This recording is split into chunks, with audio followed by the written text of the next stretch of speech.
Alex. Hello, all my beasties. Welcome to the lair. How y'all doing?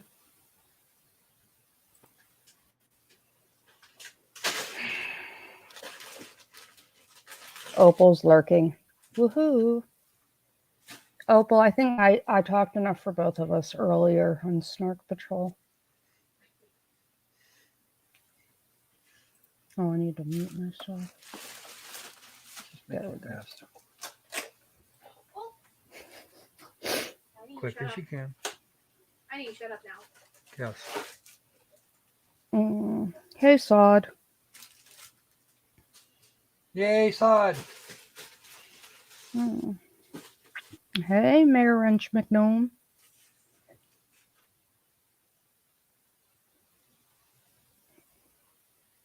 Opal, I know what you're doing in a room with Patty. Don't make me make it a throuple. Just back away from my woman.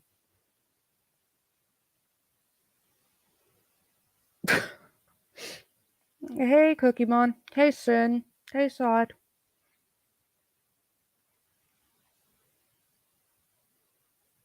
Mayor Wrench, that sucks. I used to have one, and I want to get a new one. I want to get a new breakout.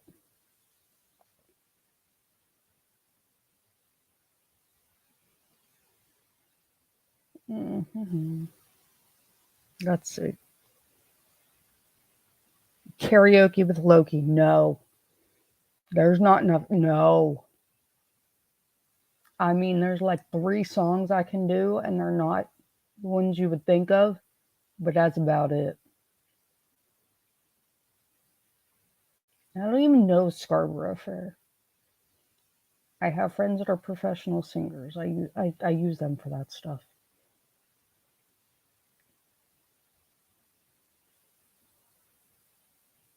I'm over here like screaming at Yarn and cursing Pokemon right now.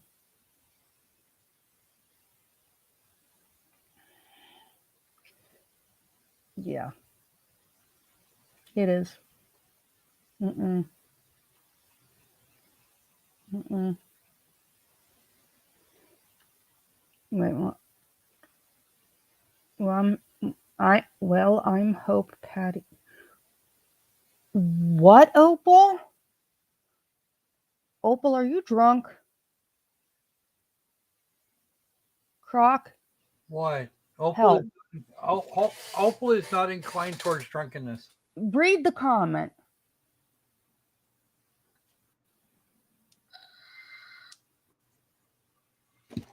No, that's actually pretty typical. What? See, he kidnaps the princesses not so he can eat the princesses, but so that he can eat the knights that come to catch him because he likes his food crispy, crunchy. Okay. Okay. Mayor Wrench McNome, ironically, what year was it? 2007? In 2007, when the Pittsburgh Pens won the Stanley Cup, I was living in Mississippi, and so I took it upon myself to buy 2 Pittsburgh Penguins lawn gnomes that were hoisting the Stanley Cup and put them in my front yard down there, and somebody stole them. So I replaced them, and I put up a sign that says, Penguins Yard Gnomes protected by Claymore, try me. Nobody stole them after that. Yeah, I can see where that might be entertaining. You stole my Pittsburgh Penguin Stanley Cup lawn gnome. No. Nobody needs to do that. Well, nobody should need it.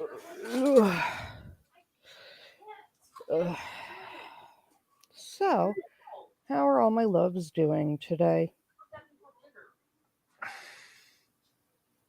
Patty, I will come rescue you.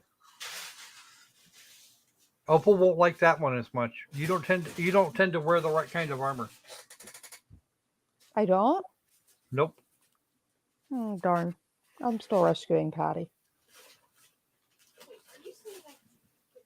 Mayor Wrenchman Dome? I don't know, but I literally threatened them with claymore mines.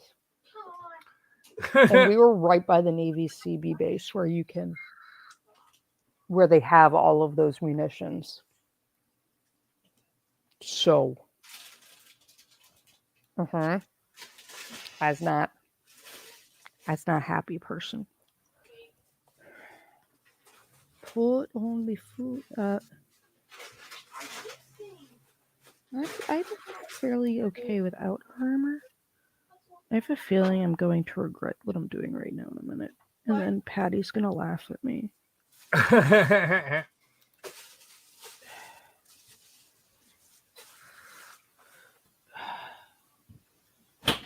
Come on. Pikachu's about to need a haircut over here. Haircut Pikachu, huh?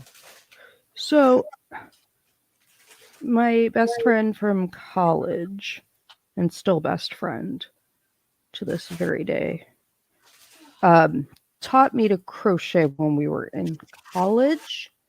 I don't even remember why. Okay, Patty, you know what? This is getting ridiculous. Hold on.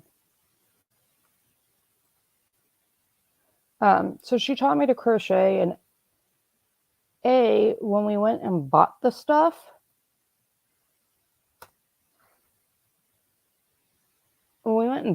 she didn't tell me that, like, you shouldn't, Patty, go look at your Discord chat.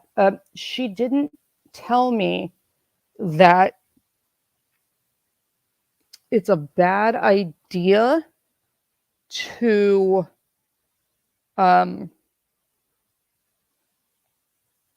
use black yarn when you're learning to crochet because you can't see, like, stitches wise.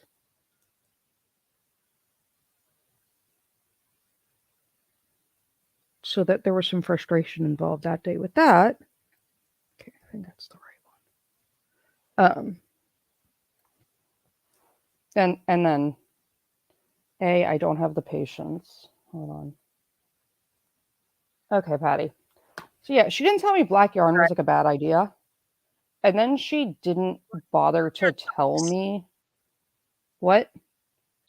Black yarn sucks to crochet with. Right, but I was like learning, and we'd gone to the store and she like didn't say anything about it. Well, you know, best friends sometimes do set you up.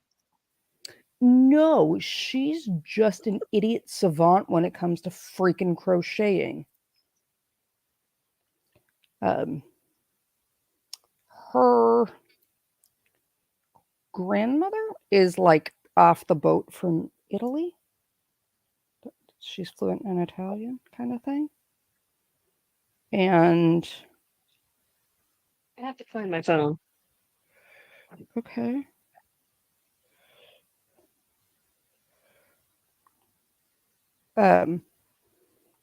So she didn't bother to like tell me, and then I sat there struggling, and this girl can crochet anything with her eyes closed, like without looking down.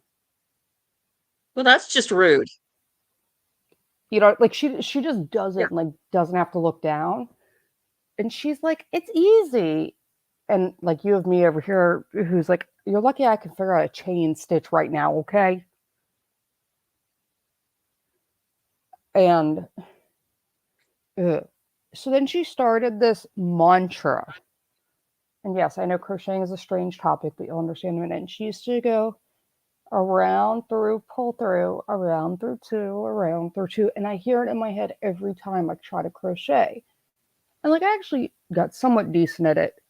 But because that stupid mantra is stuck in my head all the time, even if it's a single crochet, I end up doing a double crochet because that was what the mantra was for. And B, she didn't teach me to crochet in there. So I kind of figured it out last night. But then I just, but then I realized I hadn't counted stitches well. So I'd ordered a kit from Amazon that had like stitch markers and stuff. And like little mini yarn skeins because Pokemon don't need huge amounts of yarn to do little amigurumi. So now I had to like restart the Pikachu thing, and now I'm cursing it out. Yeah. So fair warning to all my loves and all my beasties, right? I'm not joking when it says Loki Rage. I am a green fire breathing dragon. Like I have gone to Maleficent in dragon form right now. And I'm angry and salty. So Angry and salty is good. I called someone Curtina Jr. to their face. Oh, even better. As a result of that text message I sent you a picture of. Mm-hmm. I was like, hey, Yeah, Curtina Jr., try me. You in one mighty big glass house over there.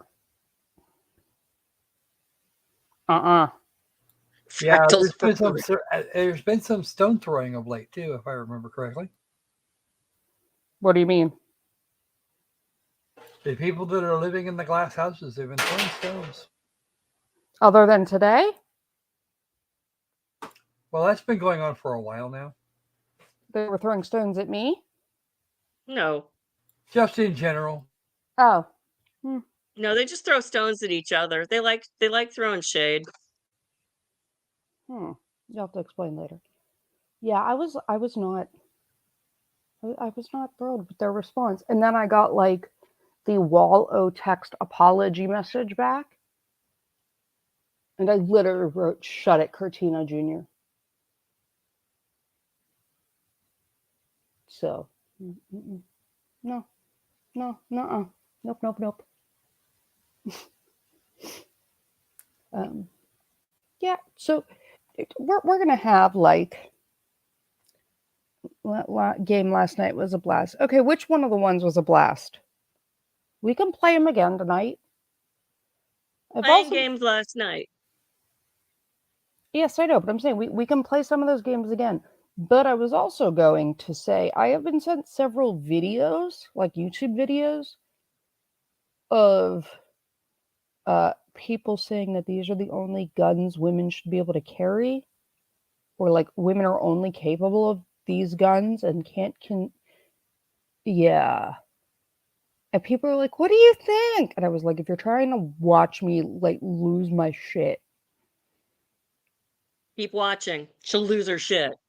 Right. So, I mean, we can play games. We can pull up a video and react to it and make fun of it. We can talk about random shit. We can talk about the news. We can talk about gun stuff in the news and the stupid. We can also discuss kind of broadly what has me so ticked off without getting into specifics. So, we can decide that. We should do all of that.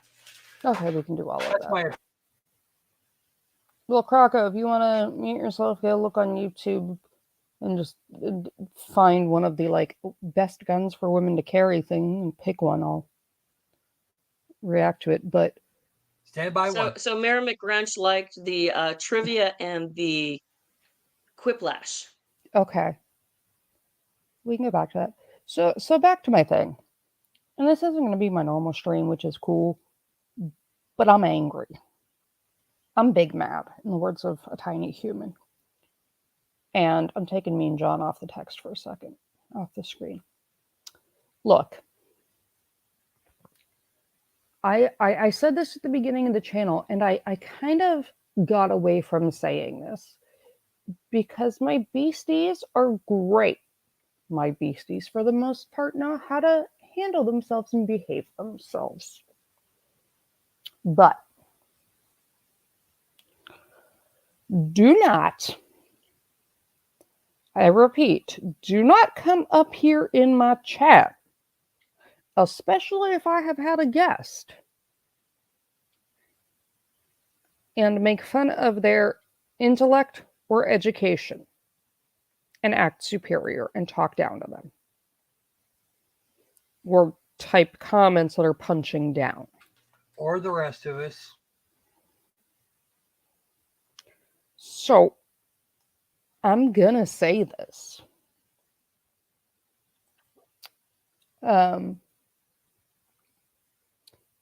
Croc, there's videos of it on YouTube.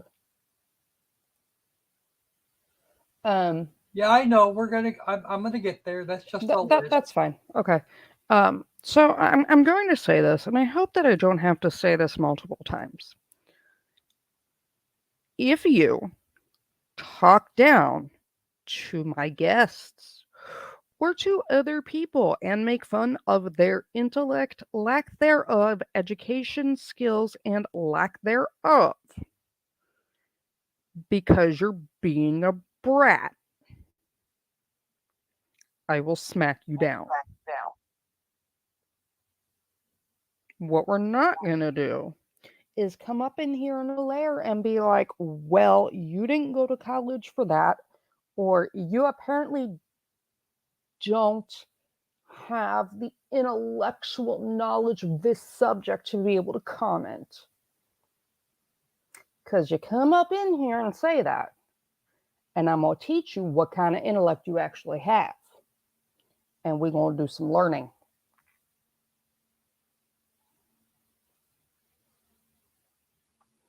So that's what we're not going to do.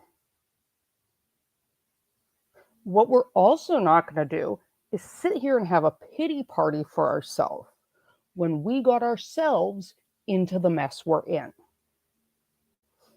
And then when well-meaning people say, is everything okay? Just checking in, you good? Snap and say something back about a genuine, well-meaning question or comment or concern someone has about you. Okay, this one here is just over 6 minutes. So that's what we're not going to do. If I have to intercede, or if I find somebody repeatedly doing this to people, y'all think I'm mean to Curtina. We will see the absolute hellfire and brimstone I will rain down upon you. And there will be no place in heaven, in hell, or on earth where you will be safe from my wrath. It's not really drama because I just put an end to it. I don't give a shit. We're not going to act high and mighty. We're not going to bitch when we are in a situation that we've gotten ourselves into. And then when people realize you're in a situation that you're in over your head and offer to help, you're not going to get shitty with them when they're genuinely expressing concern. That's what we're not going to do.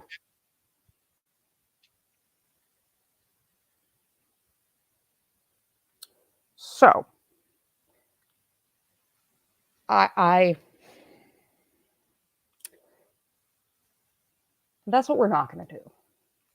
If I have to put you in your place in front of everybody, it will make me yeeting Kurt out of the middle of the live stream look like something my 5-year-old did.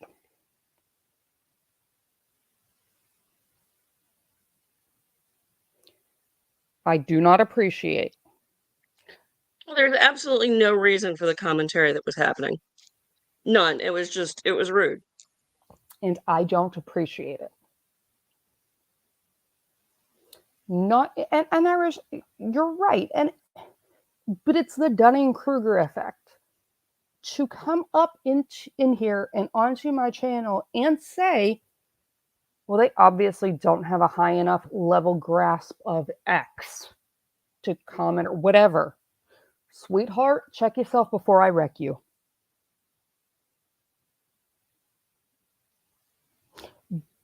Before you send me an obnoxious tweet, you may want to reread that before you push send.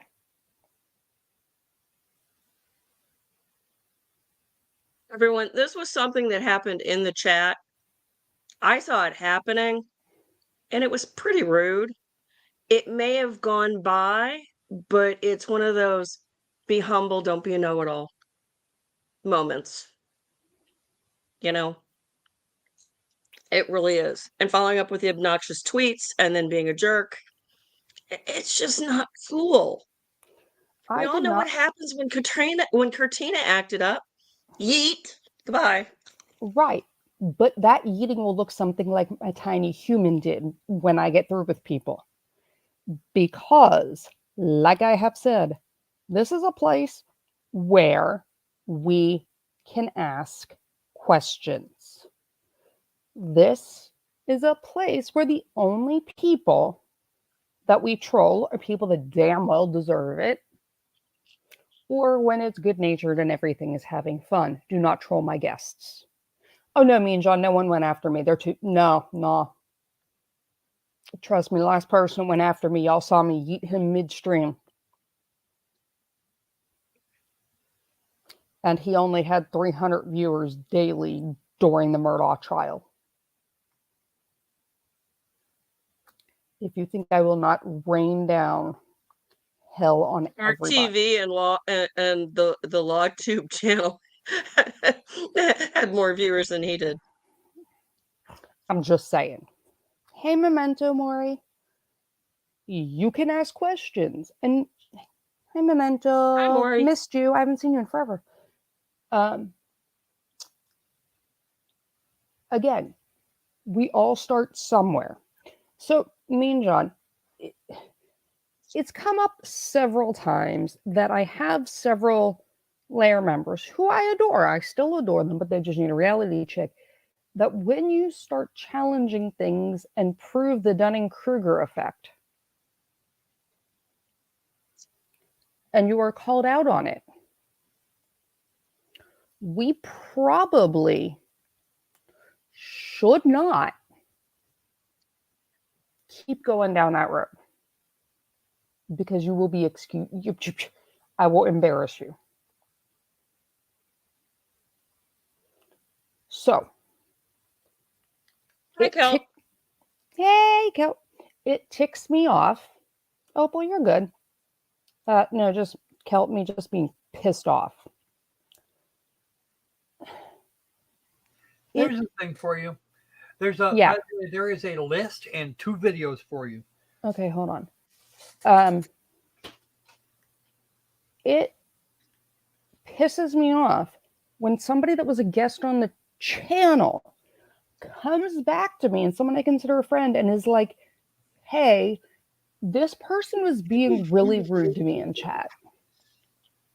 I stopped watching the stream because of comments.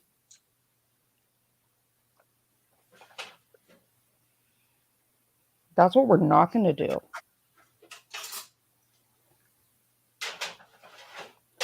And then there was another person who channel members had genuine concern for this person and reached out to them and were like, hey, is everything good? And they acted like Kurtina and lost their fucking mind when it was coming from a good place.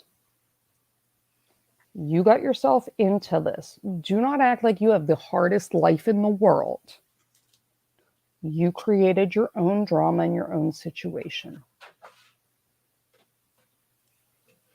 And you're not going to bring that into the lair. We are fun in here. We are polite. We are kind. We are respectful, unless you're being a total fucking shithead. And then you deserve to get roasted. But don't roast my guests. Nah. Don't bet me that you can fight me and win. Because you can't. So, all of that being said, As much as I like them, they can kind of be a jerk. Which one? There's 2 of them. Well, Kurtina for sure. Or one that's MIA is the one that I've seen be a jerk. And then our friend, the girly. Mm-hmm. I'm just saying, like, we're not doing this, okay? Ma'am. I love my lair members, and that's why people come here. Because here's the thing, I joke, and I've talked to several people. So here in the lair, like, we are not by any means Emily D. Baker level safe space. We're also not Nick Rekieta, the Badlands. We have a happy medium. Occasionally there's a little learning. Most of the time we're just being assholes. But There's always laughter. Yeah. Don't go after people. Me and John, no, we're not modding more strictly. Just bring it to my attention and I'll handle it. All you need to do is bring it to my attention, Croc's attention, Patty's attention, and we'll handle it. The only thing I explicitly, do not allow in my chat, and my mods know that I want it yanked, is homophobia, racism, anti-Semitism, like hate speech or people being real ugly. Otherwise, just caution them, and then it'll get handled. We do have the ability to put you in a timeout. Right. And Kelt, that's what I've always said. We're respectful if we disagree. You can disagree, but we're not going to resort to ad hominem attacks. I'm not going to sit here. That is good. We're not going to sit here and call somebody fat, ugly, whatever.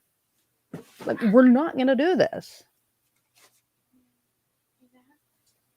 Or make our own drama and then be pissed off when people are worried. So. I love the gnome. He always makes me laugh. At some point, Loki will give me the teriyaki sauce that I can ship to their houses, and you'll know you're in trouble because that means the dragon will come after you. Yes, the dragon adores his teriyaki sauce. Yes, the dragon endorses honey teriyaki sauce specifically. Kelt, you've seen what since you started? My anger. Yeah, seeing the Loki mad, that's not. The Loki outrage mad is always. It's always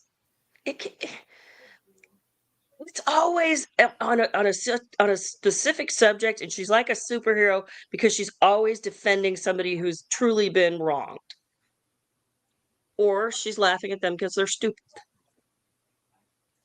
Yeah, and the thing is, like, we can all be, like, we can disagree, just be reasonable.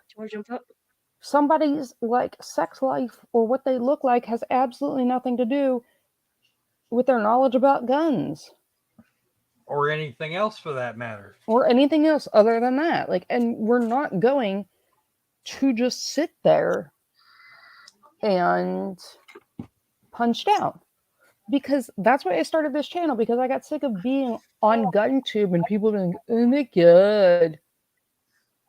Okay. Like, Mayor Wrench. Okay, Brand. Mayor McNome, I am completely with you on this, 150%. Yeah, I mean, like, you don't have to agree with each other, but we're not going to stoop to the level of 5-year-olds. Do you want to table up? So, Opal, I was kind of hoping you were going to be like a Hungarian horntail or whatever they talk about in Harry Potter, since I am. Oh my god. He'd be a great Hungarian horntail. Probably would. Him and that horny tail? Who knows? It's that soft opalescent color that kind of makes him look not quite so scary. Oh god. Okay, so all of my warnings being said, don't start drama. I beat the shit out of people in high school for it. I don't care. I'll still do it as an adult. Oh, I used to fight in high school. I missed 9 weeks of my senior year suspended. Wow. What? It wasn't my fault. It wasn't my fault. People didn't know when to stop. They started it. Loki finished it. Damn Works for me. fucking straight I did. Greens don't breathe fire; they breathe poison. No, go look at the Maleficent dragon. We do. Hey, Barb. It just upsets me when, like, I have a guest that comes back to me and is like, "Hey, someone in your chat was really nasty to me, or about me." Nebraska Jeff, you're not wrong. Like that's not what we're gonna do here. Okay, so the next video. Yeah, haven't you seen like the Maleficent dragon? Actually, like Disney in the parades where it breathes fire and has actually caught things on fire before. I've never actually been to a Disney park. Ever. You can find videos of it, and I love it. Because the steampunk dragon literally had to be taken out of the Festival of Fantasy Parade for a period of time because it set buildings on fire. And that's why there's no longer like the Christmas bunting and things that go across the top of Main Street. They'll go like nothing crosses it. They just kind of like go parallel to the street because the steampunk dragon caught him on fire one year.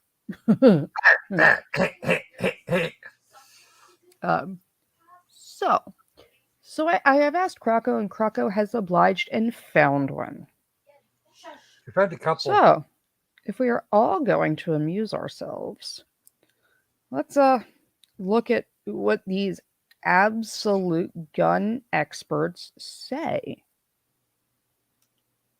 are the guns for women.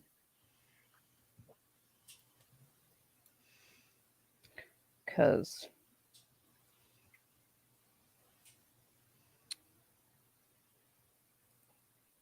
the second one's actually a top 10 list. Hold on. Just saying. Let's see it up. So, we're going to do this. We're going to see how we feel. Everybody ready? Let's see what the best concealed carry handguns for women are. I have a feeling like I should have alcohol, but I'm not allowed to drink alcohol right now. And I'm kind of unhappy about that. But oh well. Life goes on. Let's go.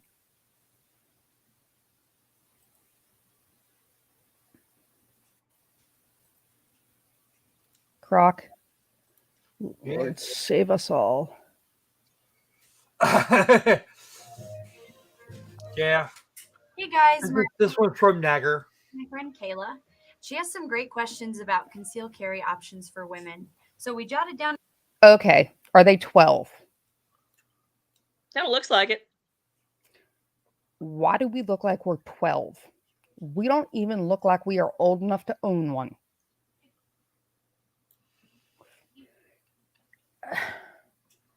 They might be old enough to own one, maybe.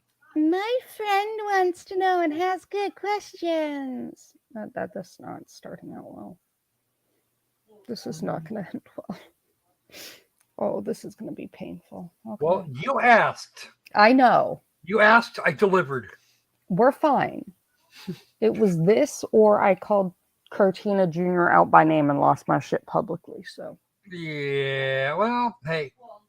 Happy to have been of at least some service. Okay, he had trouble finding the one that featured the old ladies at the nursing home in scooters. Yeah. Hey, I love my scooter, my hit and run scooterings. A few of the questions here, and we thought, like Kayla, I'm sure a lot of you have the same questions. So we're just going to go ahead and answer some of those today. I have a question. Who the hell told you to wear your hair like that on camera? One of the first questions I wanted to ask you is, should I carry on my body or in a purse? Oh, God. The thing to remember is that most self-defense situations are very fast and violent. If you look at statistics and actual events, they're over in seconds from the realization that you need to defend yourself to when it's over. So with that in mind, you want to carry in a manner that you can access your firearm quickly. Waistline carry in a holster, that's what I do. I think it's probably the best option if you can comfortably carry and conceal your firearm. Now, I'm aware most women care more about fashion than the average man who carries a gun, so many of us decide to carry in a purse. Off-body carry is not ideal, but You're a fucking idiot. I'd rather you carry in your purse than leave your gun at home. Why? Why? Why would you rather her carry in her purse and leave her gun at home so I can just like take it? Because that's what's going to happen. Yeah, they're gonna take it. I'm going to take your purse. Especially since statistically, since you want to use those words like you think you know what they mean, statistically, most of the crime involving women, where like the fast, split second opportunity crime, is them trying to steal your purse. So let's give them a gun while you're at it when they steal it. I know, right? What's up with that? Not to That's mention, just how brilliant. many women leave their purses places? Too many? Like constantly. I can't tell you how many times I had to take friends in college back to bars or to like restaurants or places because they forgot their purse on the bench seat in the booth. Okay. And I do like the comment that most women are more concerned about fashion than men. I'm gonna say no.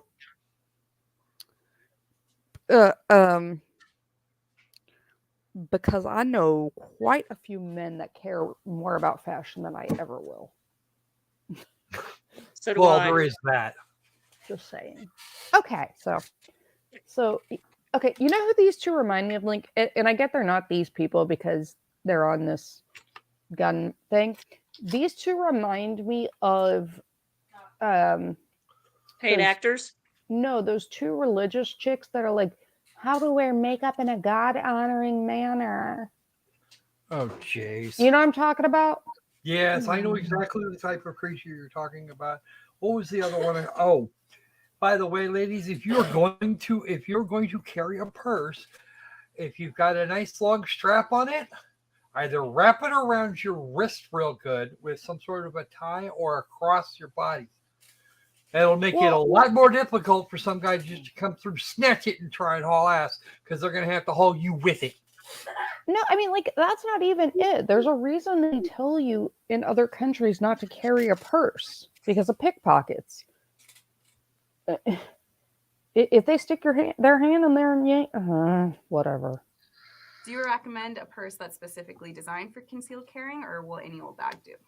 There are a lot of great concealed carry purse options. Ugly as fuck. But you can also just carry in your regular purse. The thing I would recommend is that you have a spot designated strictly for your gun. Don't throw your lipstick, your sunglasses, your hairbrush in there.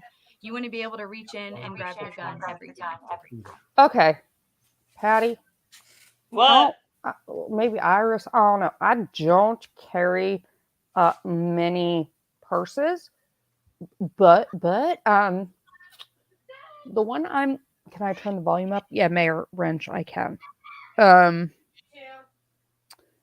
the purse I'm looking at right now, like my Coach bag, it's got two little ass change areas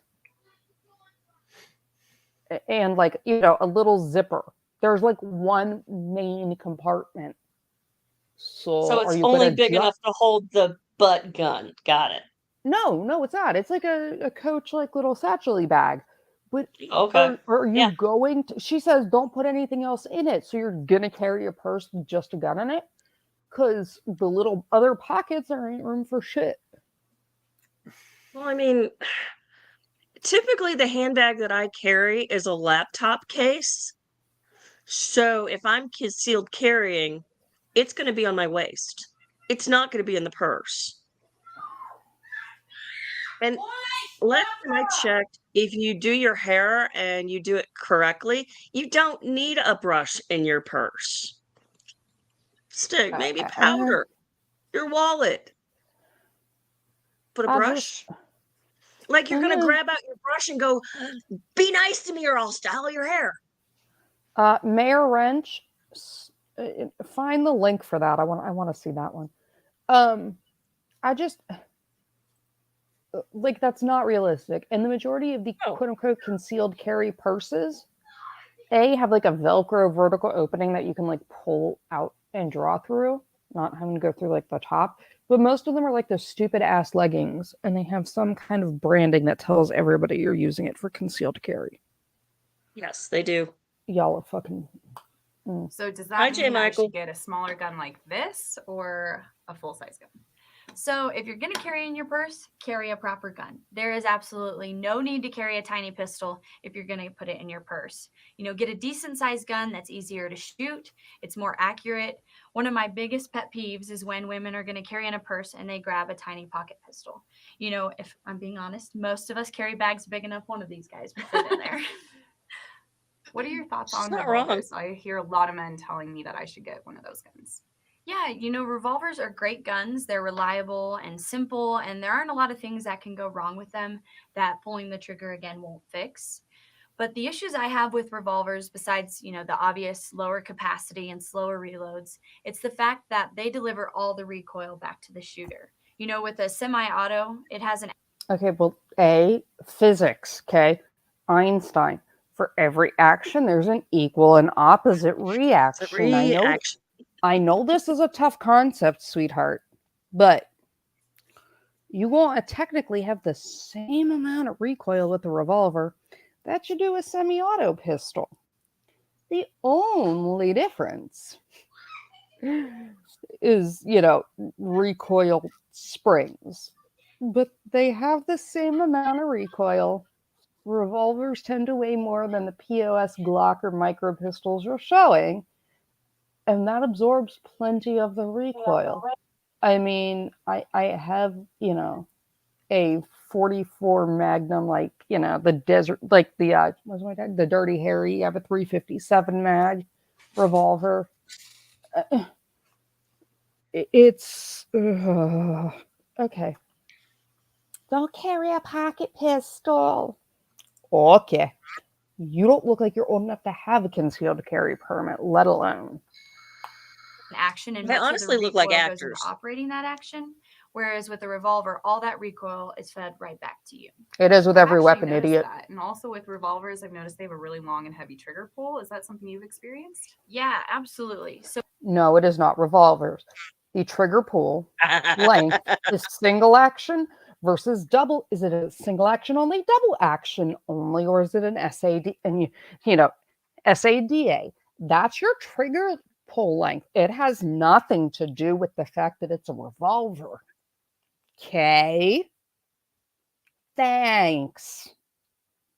Hi, Sparkling Dragon. Thanks for coming by. Pound trigger pull when shooting them double action. You can see it's a bit of a struggle. Pet peeve. Pet peeve right here. Yes, she's pointing it off screen, but at what point did she clear this pistol before she cocked the hammer and just pulled the trigger?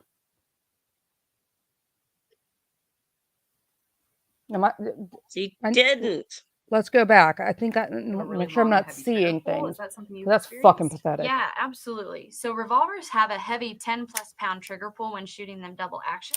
You can see it's a bit of a struggle. And in most... Good job. You didn't show anybody that the cylinders were empty. You just fired it off screen. Okay, Helena Hutchinson wannabes off screen. Whoever your cameraman are. Is your name Alec Baldwin in drag? I have questions. Self-defense situations, you're not going to have the time to cock the hammer and take advantage of that light trigger pull. Bullshit. Absolute, complete, and total. What did she just say? In a self-defense situation, you're not going to have time to recock it and pull the trigger. Most revolvers are going to fight double action. You don't have to recock the goddamn thing. You might not have time to reload, but if you've already gone through 6 rounds, you got bigger problems at that particular point. Yeah, I know it was open already, guys, but she didn't show it to you. It's good practice to show, and I do it on every one of the videos I handle a firearm. I show you my weapon's clear and the slide's locked back. It was open facing her. You couldn't see it. She closed it, cocked it, and pulled the trigger. So, you know, Okay, Alec Baldwin in a wig over here. At least, before we start doing this and dry firing, maybe we should explain to people how to make sure it's clear and safe. You're going to shoot the gun double action, and that heavy trigger pull can be troublesome and cause you to be less accurate with your shots. You're If you're going to shooting shoot it fast- double action. We're going to shoot it double action and the heavy trigger pull. So what 9 pounds versus 7? Yeah, it's not gonna. You're not. There's not that much of a difference. I have a 5-year-old who could successfully pull the trigger and wouldn't notice the difference between a 7-pound and a 9-pound. Not to mention a double action trigger. It doesn't matter if it's on a revolver or on a semi-auto. They have the same weight range of trigger. It is not unique to revolvers. Stop trying to make fetch happen. Because fetch. They don't even go here. We've had many ladies go The through our side eye. training I'm classes giving who both come y'all in with side a eye. revolver that their Uncle Larry recommended for them, and they leave wanting a striker-fired semi-auto by the end of the class. With that being said, I want a striker-fired auto by the end of... Because Uncle Larry said, the fuck are you talking about? Uncle Larry said I should carry a revolver, and now I want to... What? You're saying that women that are smart enough to take your class are stupid enough to blindly only use the gun that Uncle Larry told them about?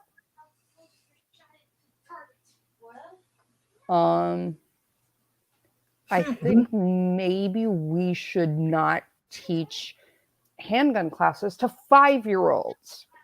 I have great faith in the female population that most of them that can have a concealed carry permit can do their own research. This is why you don't ask Uncle Larry to find you a semi-automatics sidearm that either. also are double action. Is that something I should steer away from? So again, these require more training to be proficient with. They're great guns and have a few advantages, but for those who don't want to shoot a lot or don't have time to train a lot, they add complexity that can be troublesome in that fast, violent self-defense situation. Wait, what? What about There is no more skill to use a revolver versus a semi-auto versus a single action versus a double action versus an SAO versus an SADA. There is no additional skill. They don't want to practice often. I don't care if you have a 25 caliber. You have to practice. It's a perishable skill. So what you saying that how complicated is it to point the business end at the stupid person and twitch finger? I'm just saying, you saying that they're more difficult, like literally, they're not. It is not hard to rack a slide. It's not hard to cock a weapon. And you're saying, okay, revolvers aren't great for women, and Uncle Larry told them to get it, but they want a striker fire. Okay, but if they drop it and that goes off, or how about the fact that striker fire pistols can fire without a magazine? Would you like to address that? I mean, other than like, oh, it takes more skill to... Would you like to address the fact that you just said, like, oh, but they leave wanting a striker fire? That's actually a more dangerous gun for a newbie? I mean, just out of curiosity, I just have questions. I just want to talk to you. I have questions. about manual safeties? I've been told I absolutely need fuck's a gun sake. with manual safety, and I've been told the exact opposite. So I'm not a fan of manual safeties. It's just one more thing to have to train through and think about when your life is on the line. And once that adrenaline hits and you have to defend yourself or someone else, your ability to think and deduce and reason is gone. It comes down to muscle memory. So if you haven't trained hundreds of times to click that safety off, then there's a pretty good chance that it'll slow you down when lives are on the line. Hey, dipshit, would you like to explain the difference in manual safety between a thumb safety or a grip safety or a trigger safety? Because a grip safety is considered a manual safety, and it requires no training. And just so you know, a thumb safety, if you can't handle push button up with thumb, push button down with thumb, I'm going to say that you have the mental status of a fucking tomato plant, and I am amazed that you can breathe without constant and explicit instruction. Okay, question. Loki, I have a question.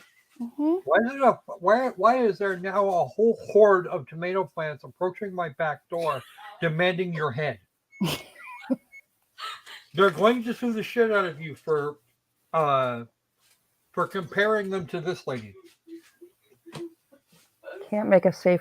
Seriously, can you breathe without constant and explicit instruction? I don't think so. Button go up, button go down. These are not hard things to know.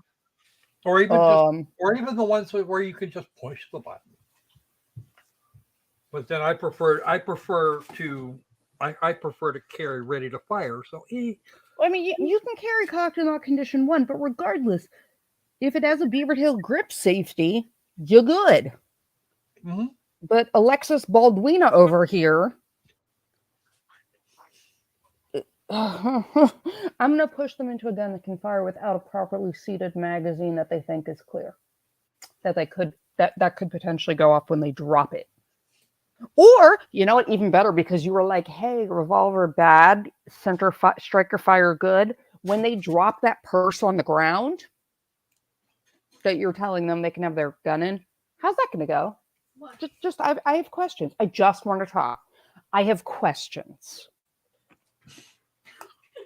And, not to mention that some of these manual safeties take considerable strength to disengage them. A 5-year-old can undo it, you moron. Uh-huh. Button go up, button go down. Hell, there are 3-year-olds that have been doing it recently. Button go up, button go down. How hard is that? Like, they require strength. It requires less strength than apparently. It requires dexterity, not strength. Here's one from the mayor. This is the way I think of it. You come off the you grab it from the holster, you thumbs on the safety, bring it down, and fire. It's not that hard.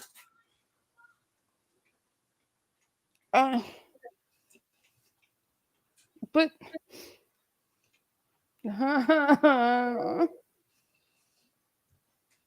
you asked for this, Loki. Your safety is between your ears. It's not some lever on a gun. What? No. What? I was once lectured in this. No, squirrel. Room temperature IQs.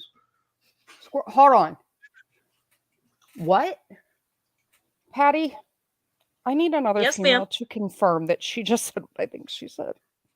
I think we should rewind and hear it again, because obviously we're all in a state of shock over what she said, because I'm sitting here with my mouth open going, what the what? It comes down to muscle memory. So if you haven't trained hundreds of times to click that safety off, then there's a pretty good chance that it'll slow you down when lives are on the line. And, not to mention that some of these manual safeties take considerable strength to disengage them. Yep. Your safety is between your ears. It's not some lever on a gun. Dumb fuck. Your safety isn't between your ears. You apparently have nothing between your ears save for a lone brain cell that's sitting there in a canoe who's dropped one of the goddamn paddles and can't figure out why it's going in circles. I'm thinking I'm thinking that the inside of her skull is a single hydrogen atom that's just lost. No, I literally think there's a single brain cell in a fucking rowboat missing an oar, can't figure out why it's going in goddamn circles. Your safety's between your ears. The fuck is between your ears, girl? Nothing. You need yours first. He takes considerable strength. What? No. No. So what gun should I buy? First off, it has to be reliable, and I mean extremely reliable. The last thing you need is to be clearing malfunctions in a life and death situation. It needs No, That's dumb when you're fuck. throwing the gun at their head. No, dumb fuck. The first thing that you need to take into account is, do you like it? Are you comfortable with it? And do you think you can use it? Not this shit. Not is it reliable? How many failures to feed? How many extractor failures does it have? Yeah, you shouldn't No. necessarily be looking at that. Extractor failures are going to be rare regardless. I'm just saying, no. No. That should not be the If you first thing you practice want. with your weapon and you maintain it, you don't have failures. I bet you Glock sponsored this. Oh, probably. Fucking gun that Tupperware built bullshit. We It's still haven't even reliable in seen it all yet. situations. Like, sweetheart, do you... Look, in all honesty, so far, the only thing I've gotten out of this, other than the fact that she's an idiot, is condoms are 98% effective when used correctly. With how people use condoms, they're about 87% effective. You, sweetheart, must have 37 kids if this is your line of thinking. Because you're worried about how effective is it, like how many kids you have. Because if you can't figure out that, you sure as fuck shouldn't be trying to figure out if a gun's reliable. God damn. She's not big enough to have all that many. You never know. No, Iris, this isn't a parody video. This is a video from a gun rights group. Yep. needs to be a gun that's fun to shoot.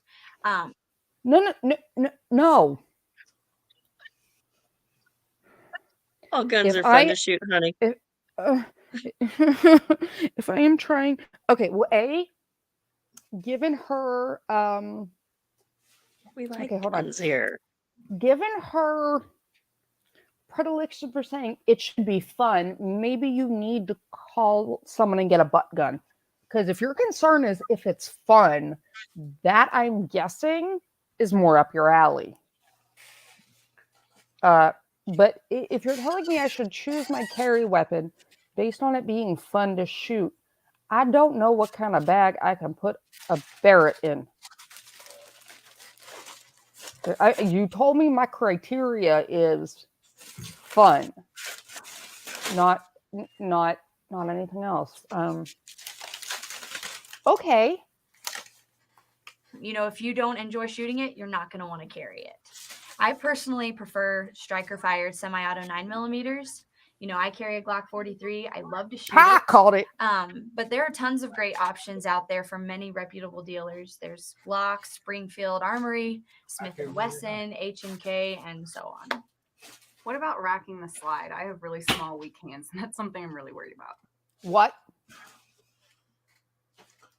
Take that. What? Yes, she you heard. She says she has really weak little hands and she can't rack the slide. They're not that heavy. If your Nor are hands the springs that powerful. If your hands are that weak that you can't rack a slide, you're not going to be able to hold it when you pull the trigger. Yes, you're going to lose. Like, are you worried you're going to break a nail? Like, what is the issue? Well, my hands are really weak. I don't know if I can rack the slide. You literally use the palm of your hand. It's not like you're doing it with two fingers. And if you want to be a total asshole about it, I have racked a slide by setting the very top part of the slide on the edge of a table and just pushing down one-handed when my other arm was in a cast. Don't tell me your weak hands mean you can't rack a slide. The only slide that I can think of, given the arsenal that I own, that you would have any issue racking are my Desert Eagles. And that's because the dual recoil springs and the gas block in it, like those recoil springs are hefty. They are very substantial And creatures. even that, it's not hard to rack. The bigger issue is when you are going past the rack point to lock the slide back. Racking a slide does not require hand strength, dipshit. And if you can't rack the slide, you sure as fuck can't handle recoil. Yeah, some ladies do have trouble with the needed hand strength to rack a slide, but honestly, it is much more technique than it is strength. You can check out our video, How to Rack a Slide, and they kind of go over that in more detail. Also, Smith & Wesson is making a handgun that they've used. I would like to point out that once again, if you need a video on how to rack a slide and the technique for racking a slide, I would like to know if you can breathe without constant and explicit instruction. No? Yes? Do you know? Is there someone off camera and that's why your hair's like it is? Going, breathe in, breathe out. Like what? Some clever engineering to lighten up that slide pull. It's their Smith & Wesson Easy line, and they're very easy to rack. You keep mentioning 9mm. Why not a 380 or something even more powerful than that? So I think a 9mm is a good compromise between stopping power and recoil. You know, sure, a 40 or a 45 has more terminal energy, but I want you to buy something that's fun and comfortable to shoot. You know, guns that have a lot of recoil tend to cause the shooter to flinch, and then your shot becomes less accurate. No, dumb fuck. In all likelihood, your POS Glock that weighs a third of what my 40 caliber Ruger weighs has more recoil in a 9mm than my 40 Ruger does. It's not a function of caliber. It's a function of the weight of the weapon. And if you have things ported or not, or how stiff your recoil springs are, it has nothing to do with caliber. Yes, there is a noticeable difference in caliber between like a 9mm and a 45 or a 9mm and my 50. But a 9mm and a 40 is not that much different. They're really not. And it's more a function of the weight of the weapon. As far as the 380 goes, they are less powerful than a 9mm, and they cost twice as much to shoot. They don't cost twice as much to shoot. And citation needed. Yeah, Do I need to bring up the NIH ballistics tables if we're going to discuss grain weight and strength and muzzle velocity between 380 and 9mm? We can. It's not that much. It's really not that much different. We can, but maybe know a little bit more about ballistics.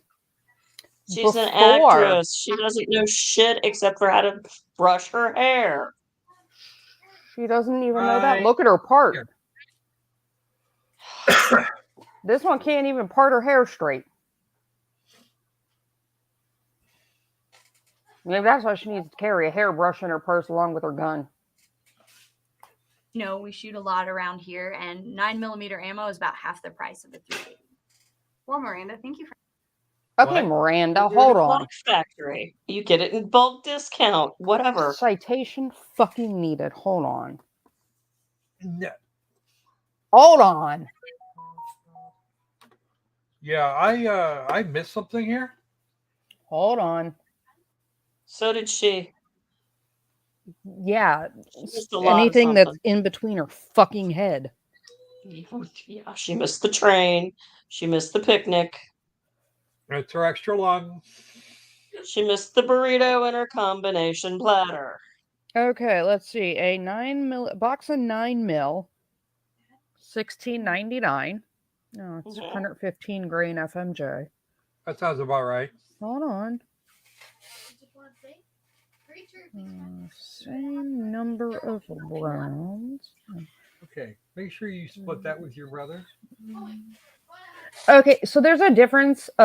It's 34 cents per round for 9mm, 34 cents a round for 40.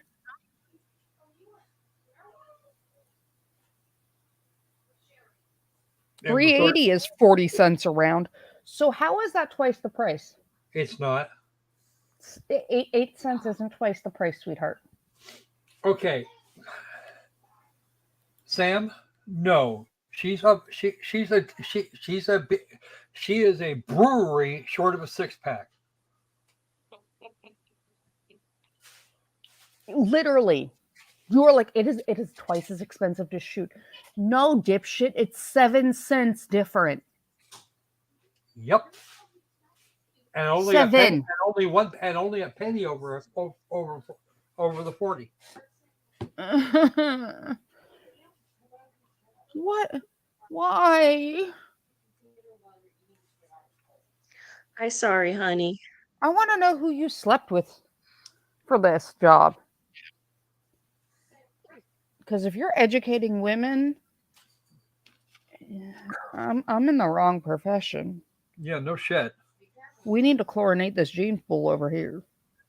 You should be ashamed of yourself. If they came to me with this script and they were like, hey, I want you to do this and talk to someone, I would have smacked them upside the head with my Desert Eagle.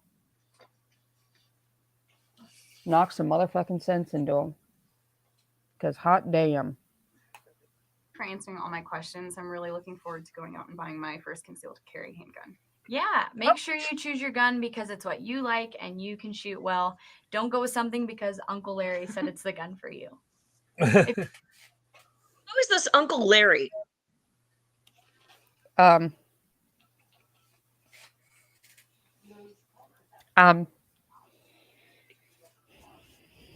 does he matter? I don't know. But I just... Uncle Larry is the rando stand-in man that they're going to blame for, all of the shit. Croc, you have yourself on the background. You're echoing. Do I? Yeah. I just, a little bit ago. I have questions. Like, why? What? No.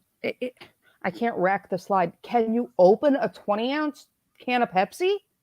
Like bottle? Yes, then you can rack a slide. They're not as fast to shoot. Things are over in a matter of seconds. If we are talking about, okay, you know what? Hold on.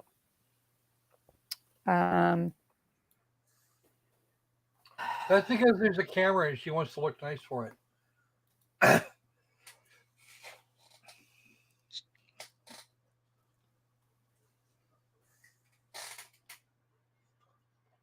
Mayor McWrench has an impossible request.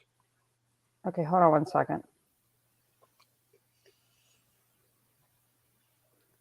Give me 1 second and then I'll get Mayor McWrench's impossible request. Well, giving him a wrench is actually possible. I can do it right now if you like. Yeah, he can have one. Okay. And as your first order of business, Mayor, make sure you put yourself in timeout. Yeah, that's the thing he can't do. Somehow or another, I don't have the capacity to do that. Why is that a thing? I don't know. I'll deal with it after. Just give me 1 second. Well, I just can't do it directly from the chat. I can wander my ass over to. That's fine. Hold on. So now, guys, let's all just keep the knowledge in mind that this brain trust we just watched said in a life or death situation, revolvers are too slow and they take too long. Okay? So let's all just let's see if this brain trust is right. In 1999, they sponsored a publicized attempt by shooter Jerry Michalek to challenge Ed McGivern's speed shooting record set back in 1932.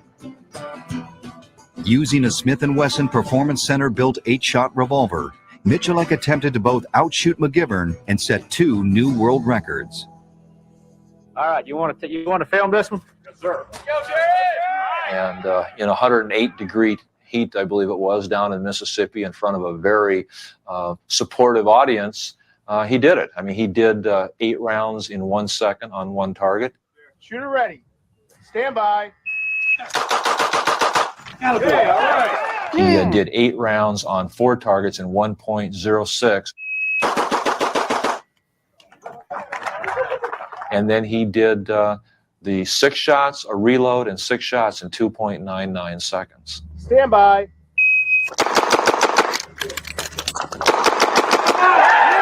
So, 2.99. okay, so can somebody tell me how a semi-auto is faster than Jerry in a revolver? I just have questions.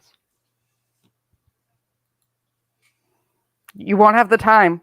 Remember, they said if you carry a revolver, you won't have the time in an emergency. As long as you practice with your revolver or your pistol, it does not matter. Okay, but again, she said specifically with a revolver, you will not have time. I think Jerry just Iris, you're treading on very, very dangerous ground tonight. I love you, Iris. No, Iris is laughing. I'm just like, what? They're too slow. Citation needed. Please rebut my video. I doubt most people with a semi-auto can do that with a semi-auto pistol. Yeah, so that's Jerry Michalek, world record holder for a reason. Yeah, Nebraska, Jerry's just awful. I mean, damn. Jerry just can't hit a target. How about 4 of them with 2 shots each center mass and then a fucking reload?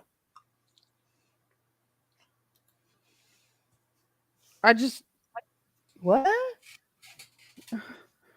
Why? Oh my God. Hold on, big girl. Am I wrong? Hold on here. Oh, Blanche is like, I don't like this. But did Blanche he is telling me, flinch? Mommy, it's time for me to go outside and go potty. It's that time. Okay, It's so 9:30. take her out to go potty. We'll still be. We'll still be Yeah, here. I don't think he flinched ever. No. I just I don't 1 second for 8 rounds. I doubt the majority of shooters can squeeze a trigger fast enough to get off 8 rounds in 1 second with a semi-auto pistol. Don't look at me. I can't do it. But I've never needed to. I haven't timed myself for speed in a long time since most of mine's distance marksman. That would make 2 of us.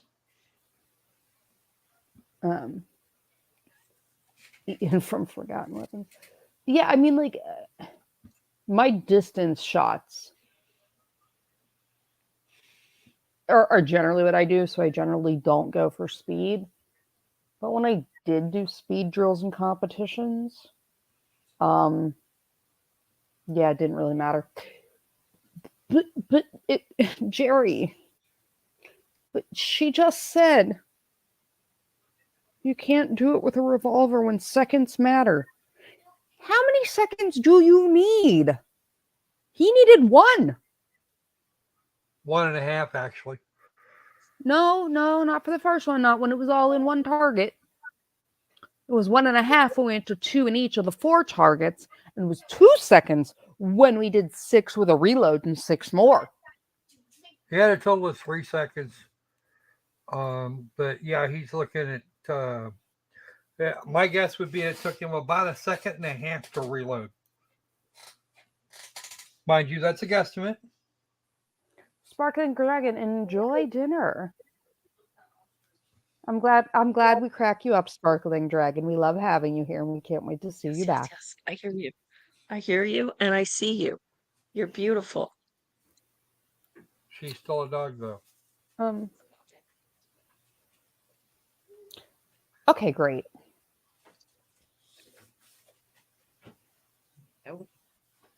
I hear you, and I see you. So now we have debunked it's twice as expensive to shoot a 9mm versus a 380, because the last time I checked, 7 cents isn't double the price. And that it takes too much time to fire a revolver. Yeah, that just struck me as stupid off the top. Okay. Like, what? you apparently you haven't done that. You haven't even been trying.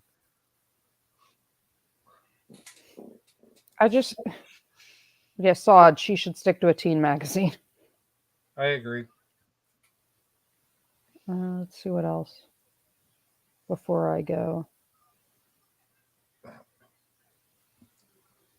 All right. I love this, Iris.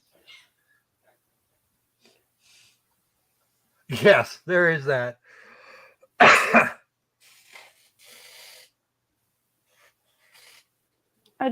You literally were like, but your hands aren't strong enough. Like, what, wait, what movie is it from? It's from one of the Austin Powers ones about something having like weak hands or small hands and smelling like cabbage. I don't remember. Do you know what I'm talking about? I think it's from the second one, and I don't remember exactly. Okay. And now I wish I did. I'll figure it out in a minute. The worst part of that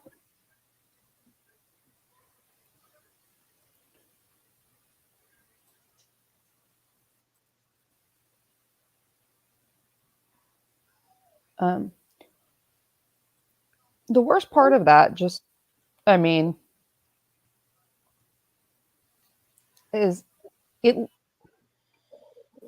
literally says, oh God. So it's like the best pistols for women. You said nothing of any fucking value in that. How did that tell them what the best pistol is? Yeah, they just went for. You gave me like 6 reasons, none of which were valid.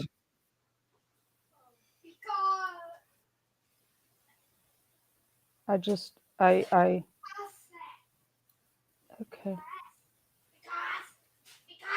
Try this one now. What? So we're going to try this one now and see if I have just as much of a fucking stroke.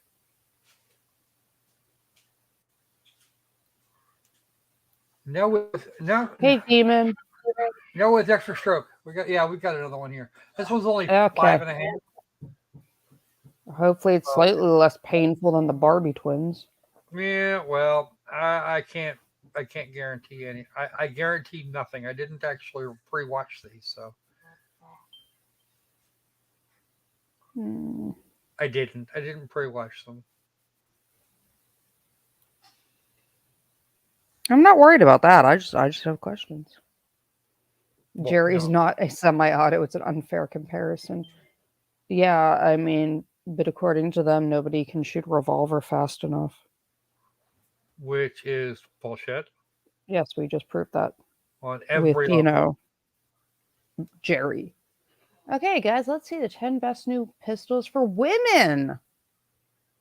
Ooh. This will be, I'm sure this is going to be incredibly accurate and informative. Oh, yeah. Absolutely.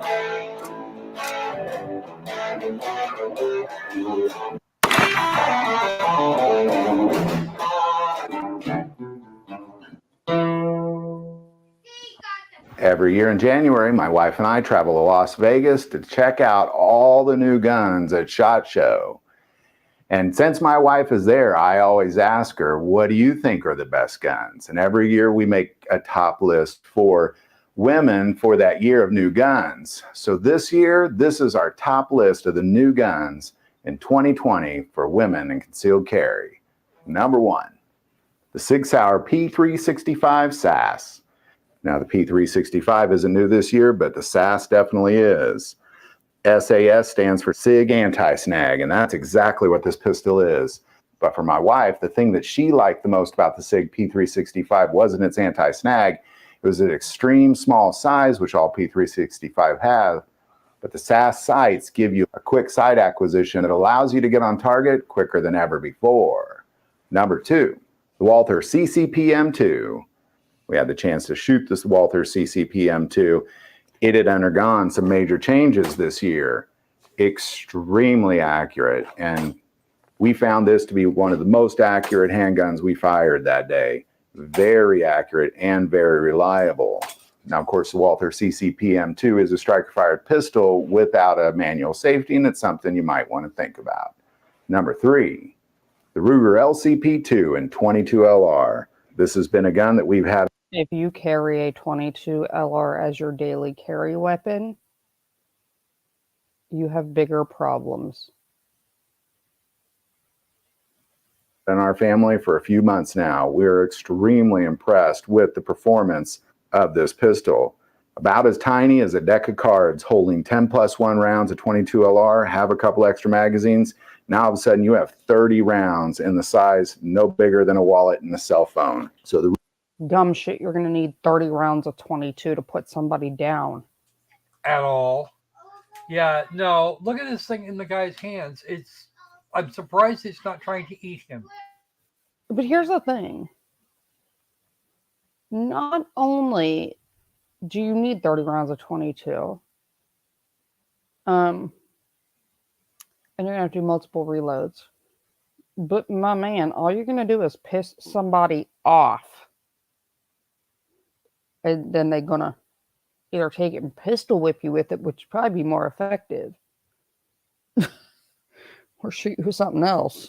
Okay, Jeff? Yes. I disagree. I think the garter snake would look at you and laugh. Use a fucking 22. Oh, what? No, we don't know. Ruger LCP-2 absolutely makes this list for its performance and its size. Number 4, Taurus 942 revolver in 22 Magnum. It's a very sleek, small, beautiful revolver, now carrying 8 rounds of 22 Win Mag. Yeah, because that's going to help. It's an awesome defensive option if the ladies prefer a revolver. Number 5, Sky DVG-1. The original hammer version of the Sky has been extremely popular with ladies since its introduction, giving off many different colors and really just an easy pistol to use. Now that they make it striker fired, including with a red dot, we believe this is going to be one of the most popular pistols for the ladies when they start putting them out in production. Number 6, the Glock 43X. Trying to combat against the P365, Glock has nailed it with this 43X. Those of you ladies who like to carry a Glock but want those extra rounds, want it very concealable compared to most other Glocks, and having a high capacity, the Glock 43X is perfect. Number 7, the Smith & Wesson Bodyguard 38 Special Revolver. This has quickly become one of the most popular 38 Special revolvers for women in 2020. There's a great reason why. A lot of effort has gone into ensuring that this 38 Special is sleek, concealable, and very simple to use. Number 8, the Taurus G3C. This is another gun that we recently added to our collection. Very similar to the size of the Sky DVG-1 or a Glock 19, this Taurus, in our opinion, has eliminated the problem of the fear of carrying a Glock with that light striker fired, giving it a 2-stage striker trigger, as well as being extremely reliable and very affordable. Number 9, the Mossberg MC1SC. We found both the compact and the subcompact Mossberg MC to be incredibly accurate. When we first fired it, we had low expectations, but after shooting this gun, it really blew us both out of the water. How accurate, how slender, how sleek, and reliable this new Mossberg MC1 SC is. And very similar.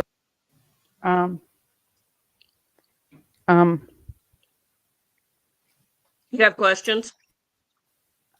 You probably should not be like, I'm going, I think I want a company that's known for their shotguns to make my pistol.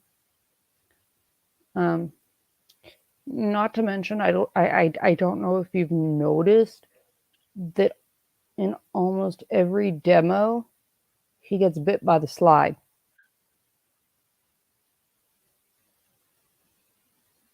Literally, he's choked up so much on that grip. You can see the slide biting. And you're advocating for people to carry a 22. Even a 22 Magnum. Just go stab them with a pencil. It'll be more effective. What are we doing? People. What are we doing?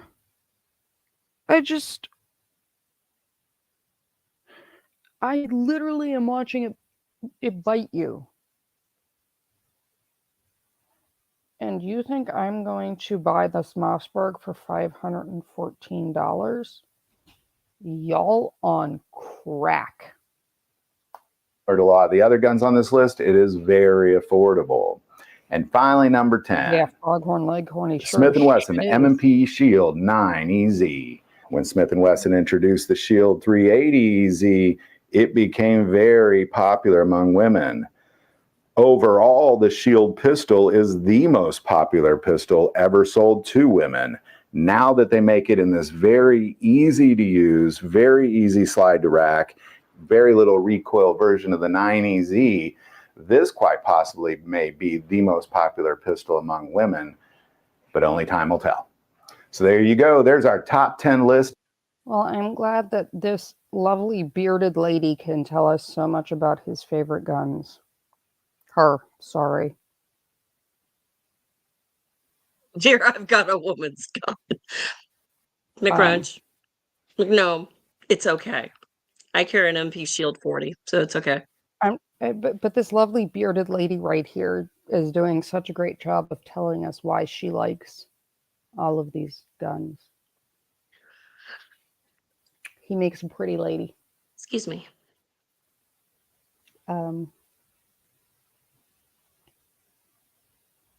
I don't know if we like slide bite. I just, sir, or should I say ma'am, because you're talking about your favorite gun as a woman.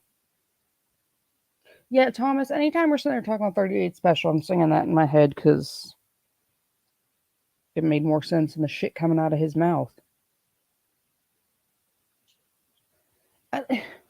Here's my issue.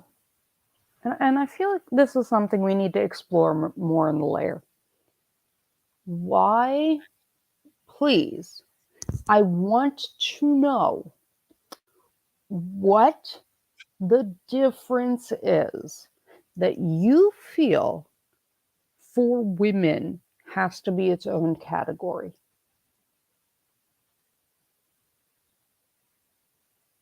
I thought just making it pink camo made it a girly gun. Right, but okay, we're recommending like 22s. Most of them are striker fire. No, Foghorn Leghorn is recommending a 22. The actual gun expert will tell you, I'm not being paid for my opinion. And in my opinion, if you take a 22 long rifle versus a pencil, the pencil might be more effective. Yep. But I just want to know. Like, I have questions, sir. Like, can you please? There's a huge difference between being a paid person and being Loki, who is not paid to go out and tell women what guns to carry. But I want to know what your criteria are. I would have more respect for these people if they were like, hey, this is best for somebody with this hand size. you know, this is best for somebody that has dexterity issues. Yeah, memento. Yeah. Because we're not women aren't strong enough to rack a slide. Because apparently that takes big dick energy. I gotta take this. I'll be back. Mm-hmm. And then it's almost like someone was like, hey, dumbass, maybe they're not going to want a 22. So he's like, okay, let's go with the 22 Magnum. Literally just go stab them with a pencil. Please. You know what? Stab me with a pencil and put me out of my misery having to listen to Foghorn Leghorn talk about what guns he likes as a woman.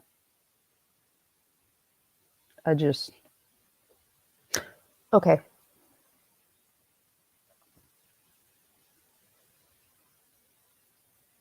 And if one more person's like, well, they're small. They can't conceal it. Bullshit. We've already established that. We've also established the fact that you're a dumb fuck. And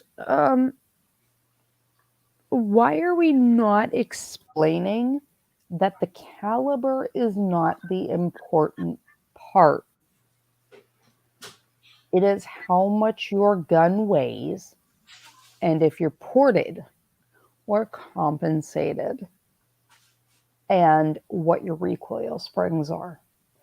Because I can take a gun that kicks like hell and change out the recoil springs and you won't notice a difference. And you're like, oh, this Glock is better for women. No, dumbass. That Glock has more kick in 9mm than my 45. Has to do with physics. Not to mention, I really want to tell him to like relax his shoulders. Okay, when you're shooting, we don't need to shrug our shoulders up to our ears. You know, no. No. Like, what are you doing? And then you're out there in a suit. What? I need alcohol. I give up with you people. Oh my God. Yeah, size doesn't matter. Girls always say that. Yeah, it doesn't. I can confirm that, like, you know what? You know what'd be fun? I'm gonna get Patty or Croc. I'm gonna get a bunch of us need to get together one day. And we're gonna objectively test like the recoil. Because I can one hand my 44 mag Desert Eagle with no problem. And I don't flinch and my wrist doesn't drop. Night, Opal. It's technique. And get a gun that's heavy enough. I can tell you that, you know, a rifle in 300 blackout versus a 300 Win Mag, which is a featherweight, the 300 Win Mag is more of a bitch.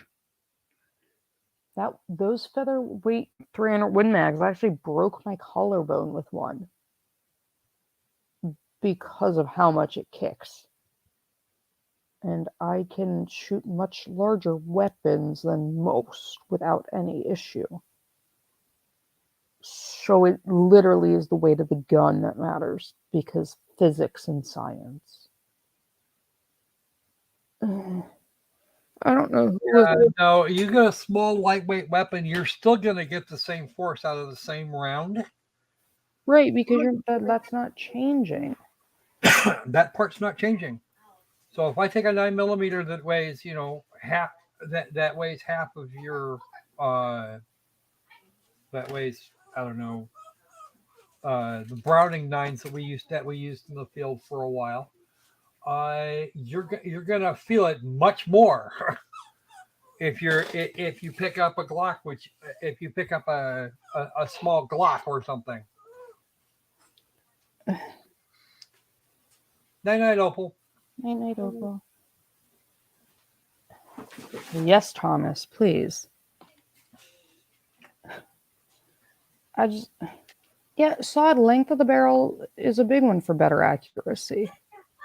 The longer the barrel, the better your accuracy is going to be. To a degree. Well, it's still not going to help you if you don't know what the hell you're doing with one of those things. But still, I always prefer a longer barrel when I'm taking a rifle out, for example. Yeah, and I mean, you worry about barrel length and your sights, and women really prefer these low profile. Dumb fuck. Anybody who's going to carry it concealed and draw while wearing clothes cares about it being a snag versus low snag. You definitely don't want to snag your clothing if you can avoid it. Like, I know that's a hard concept, but I look at some of the hand cannons Kentucky Ballistics shoots, and I can't even think of any fun in shooting them.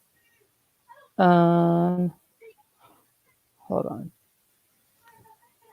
No. He ran out of characters. Yeah, it's not what I'm looking for real quick. Well, this is also a true thing, son. I do like that, and we do like the new pictures. I'd like to point out that, reach out and touch somebody. I mean, here's the reality, guys.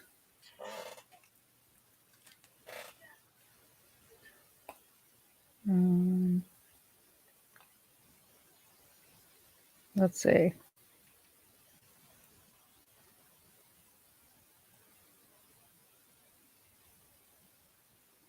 Where did it go? Where did you go? There. It's a window thing. Okay. So please tell me how my hand doesn't fit.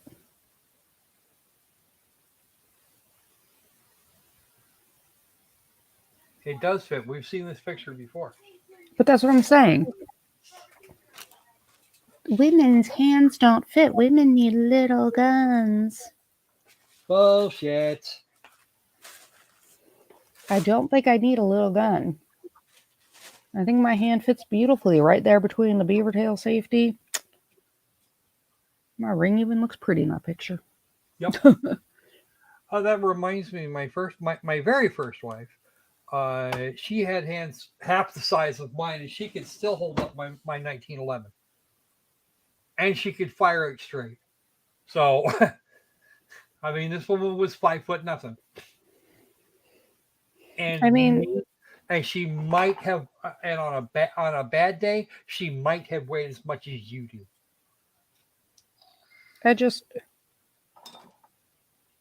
Actually, scratch that. What I heard, what I was hearing what I heard from her mother was that at the end of her pregnancy, she weighed what you do now. I mean,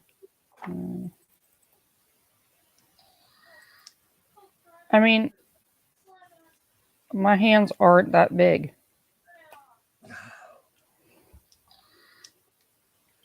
Mayor Wrench, my ring size is like 7. So my hands aren't that big. I mean, they're bigger than some women because I'm almost 6 feet tall, but they're not that big. But this weapon will kick less than some of those Glocks they showed.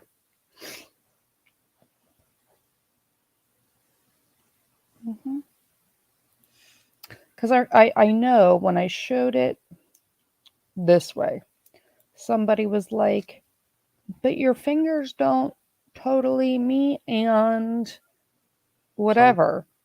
You As can't. long as you can keep your hand on the grip, you're fine. Well, but generally you're not going to fire this one single-handed. You're going to use both hands. Yes, typically. But here's the thing: like my finger goes past the trigger guard. Which means your hands are large enough to handle it. Right. So,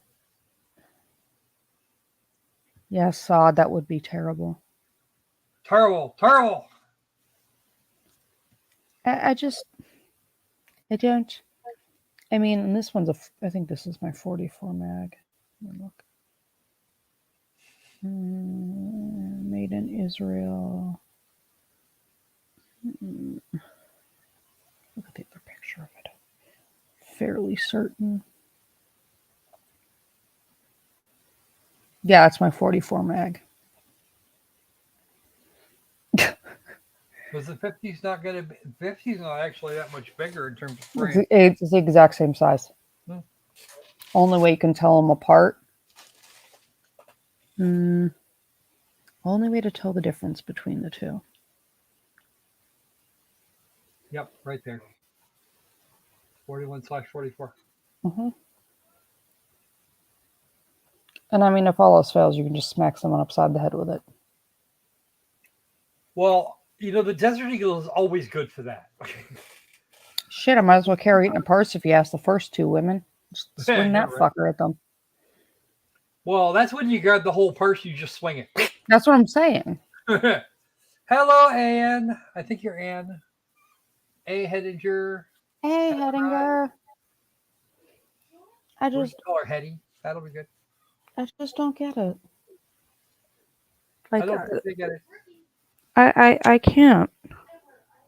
Because the only thing I can think is that these are two just twerps off the street. They're not though. Hired They're to staff. read a script. No, I looked while we were watching. They're listed as staff writers. Well, the one is listed as a staff writer for the National Gun whatever. Wow. Again, I don't know that she's old enough to legally have a concealed carry permit, for one. But for two, the fact that she can breathe without constant and explicit instruction gives me concern. Well, if she's old enough for a concealed carry permit, hopefully she hasn't had the opportunity to breathe yet. I don't know. Oh my. Because I feel bad for that guy. Yeah. And worse for her kids. Pretty much. How about a sod? You mean ported? Ported? Yeah. So when you port a barrel, it does help with the vertical kick. But when we're talking about kick,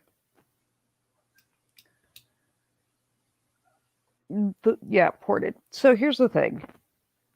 It does help with kick, but you also need to understand the mechanics of the recoil and what kind of kick it is giving. So when I'm teaching somebody to shoot, if I notice that, their rounds are high, they're limp wristing it, and that's the issue with their vertical kick. Now, either they're limp wristing it because they just don't know technique-wise, or they need something that's either ported or compensated, or they just need some practice and a little bit of help with their technique. There are very few weapons that have that much kick that you can't handle.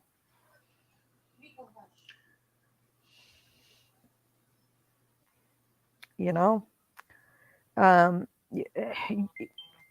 can go over like the charts. Maybe we'll do that tomorrow. Do you guys want me to bring up the picture of a target and we can discuss where your shots are and what it means for your technique. Chat, what do we want to do for our gun education tomorrow? Do we want to look at, I'm completely okay with the idea of checking targets. do we want to look at how to tell what your problem is by target? Do we want to debunk, myths about calibers? You tell me what we want for gun education tomorrow. Yeah, Mayor, I have ones that are ported, but like my competition ones are both ported and have compensators and have like less than a 2-pound pull. Those are not EDCs. And somebody asked, hold on, let me go back up for a second. What kind of gun education do we want tomorrow, guys? Talk it out while I scroll up to look at something. Someone asked me a question. Yeah, Okay, I need to find. Actually, we could do both of the ones you're suggesting. Hold on. Looking at targets and the myths of calibers. I think the last time we tried myths of calibers, we only got about halfway through the 300 blackout and parent cartridges before things kind of went sideways.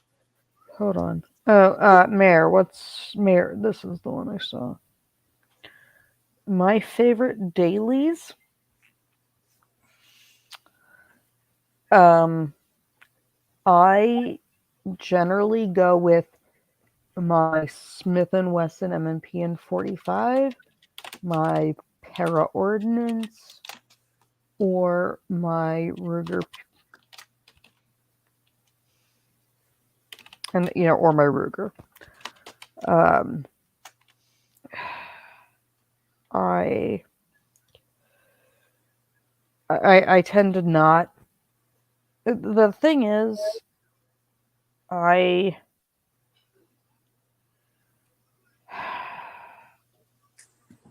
I don't mind any of them, but those are generally what I carry. Yeah, Memento, we can do that. We can look at targets and review that.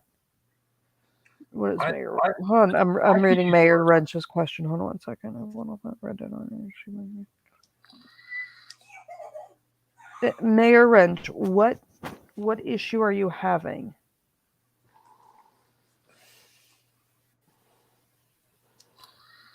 I see you're having trouble getting used to it. Like, in what regard? I can give you a better answer that way.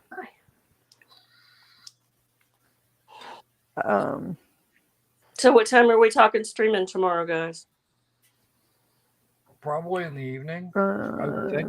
Okay, because I'm probably going to be out of pocket from noon until about 7, dealing with equine shenanigans. Okay, so 8 p.m. Okay. Rocco, put it up for 8 tomorrow. 8 p.m. your time?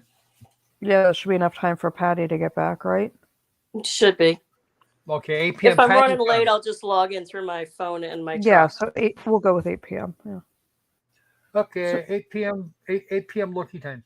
That's fine. Mayor, so clarify for me, what kind of issue are you having getting used to it?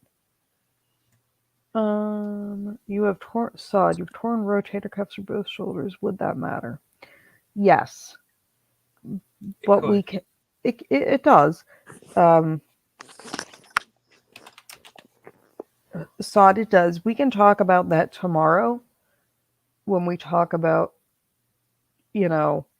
what things mean where you're hitting on a target and making decisions. Some depends on what the issue with your torn rotator is.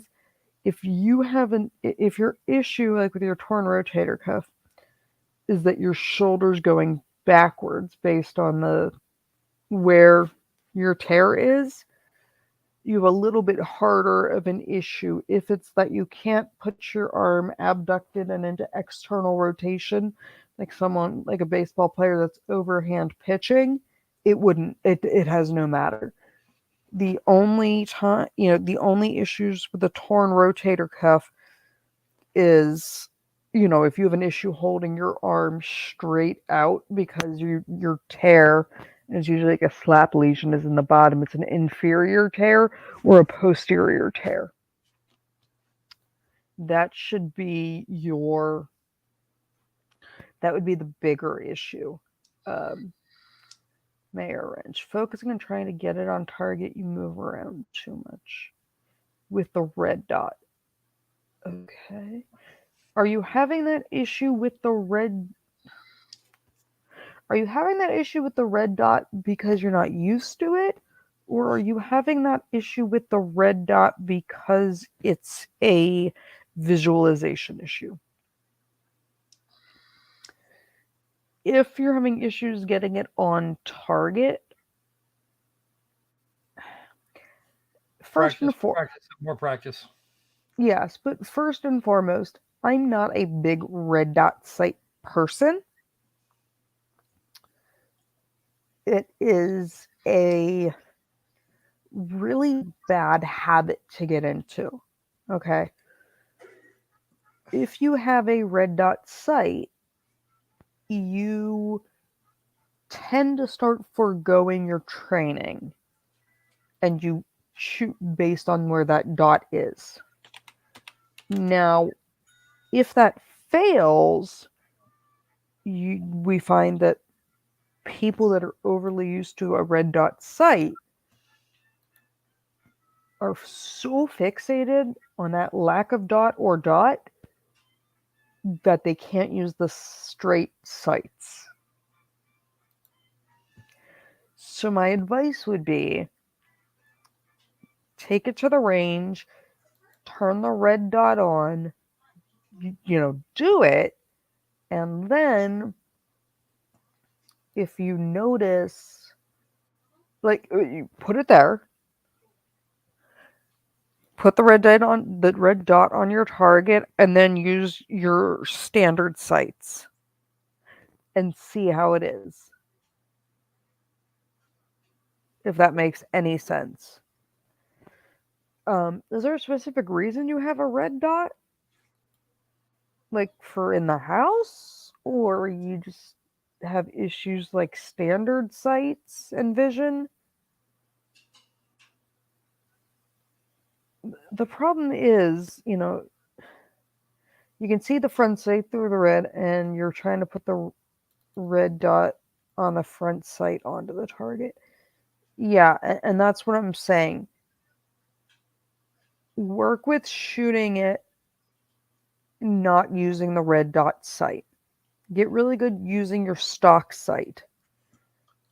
And then turn the red dot on and try.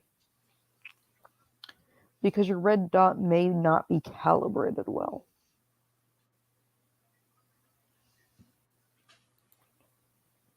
So, but we can discuss that tomorrow night a little bit more.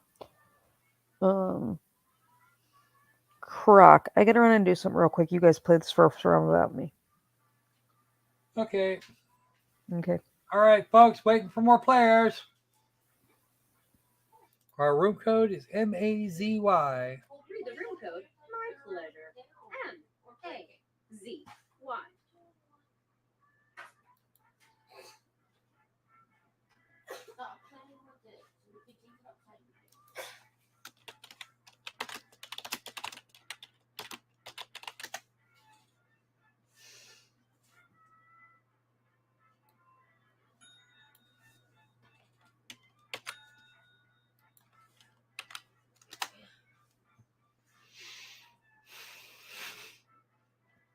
We got 4.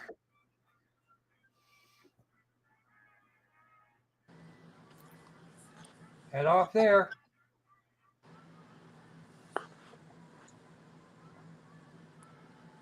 It'll add the S. Don't worry about it. Loki is Eastern, Hetty.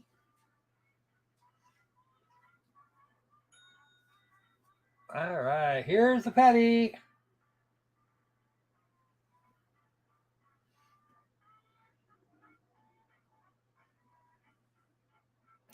Okay, there is the room code for people who do not have it. Since 13 illusions. We're seeing a lot of I'm seeing a lot of the same people I saw this morning. Not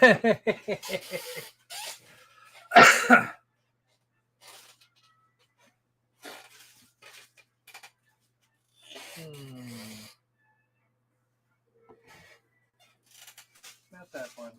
I want this one. All right. Oh, okay. So that's you, John. We got space for 2 more. Who wants them?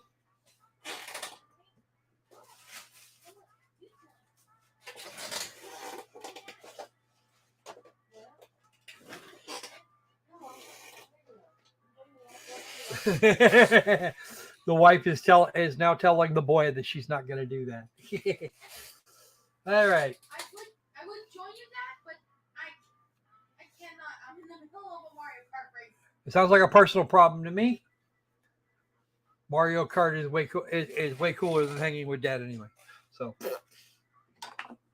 right. I did not know you were going to do that. Okay. Well, you know what? You didn't ask. Well, true. I did not ask. And since you weren't paying attention properly, all right.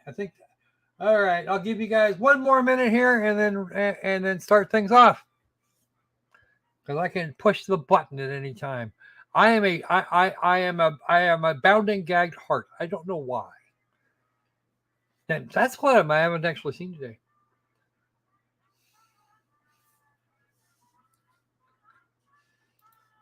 He's playing 8 on a Switch.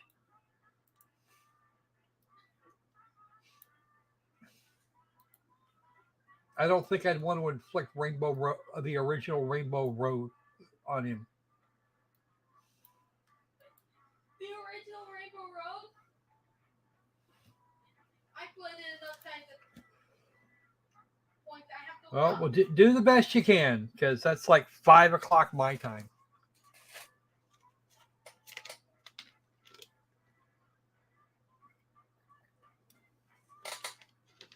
And Mario Kart 64 was actually pretty good. And he can play that one too, because he's got the N64 thingy for on the Switch. I can also play Super Circuit.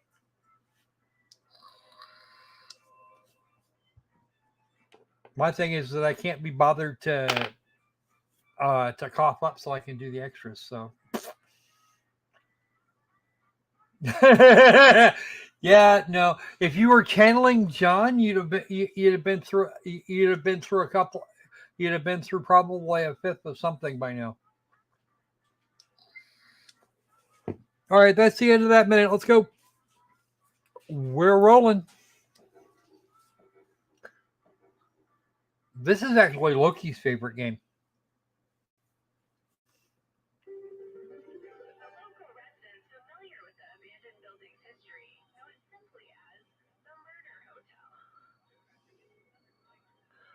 Gaston and Square.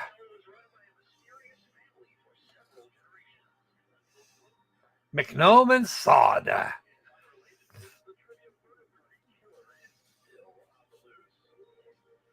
13 Illusions and Pate. Ah! Squeak. All right, time for some trivias. Welcome to my murder hotel. I see that you called ahead and requested minimal tutorial interruptions during your stay, so... First question. What's a prickly pear? Use your device to answer the question.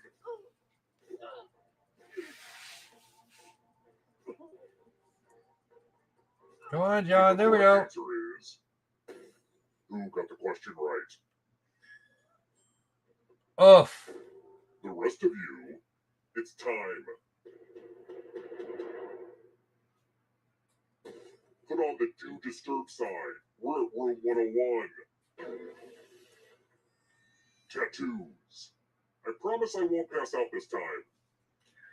Give me a new tattoo by drawing on your device. Oh. Yeah. Oh. Oh.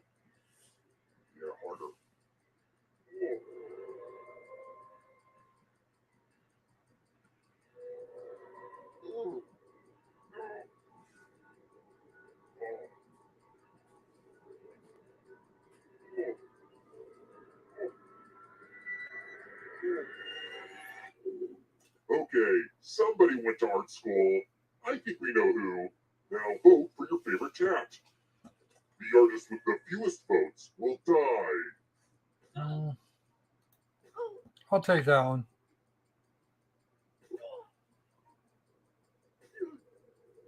Vote already.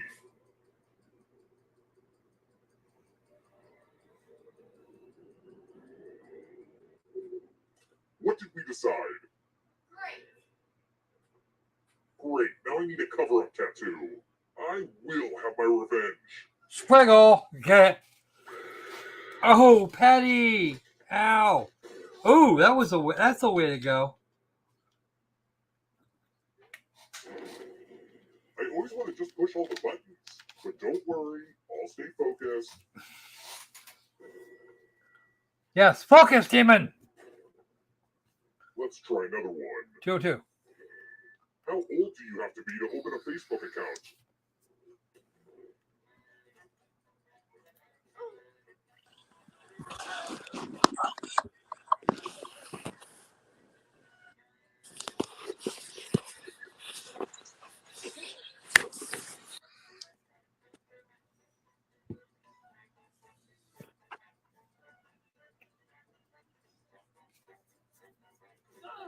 Who picked this?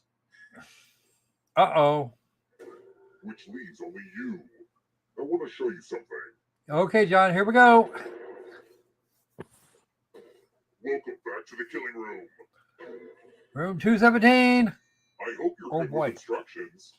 Follow as many rules as you can before time runs out. Everyone else is playing too. If any of them correctly follow more rules than you, I will kill you. Go!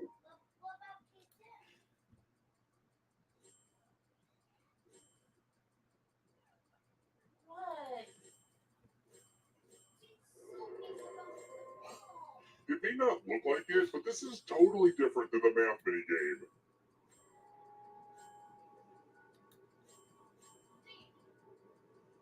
Almost out of rules time.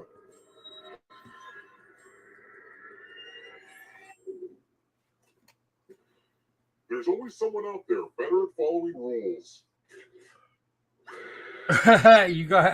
You lost by 1.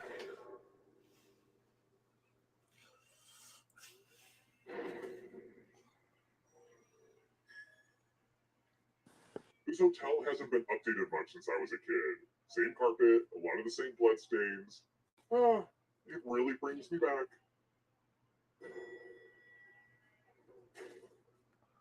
Let's keep moving. One of these days for him to play more of the devil in me, What am I because it's doing kind of the about thing. dictating?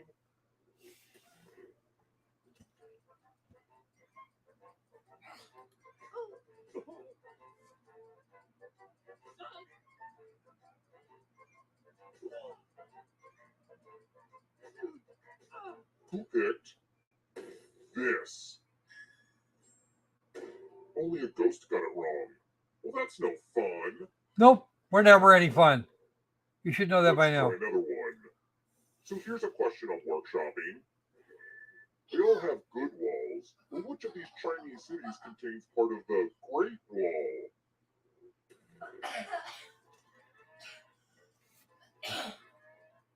Pretty sure that's it. I don't know.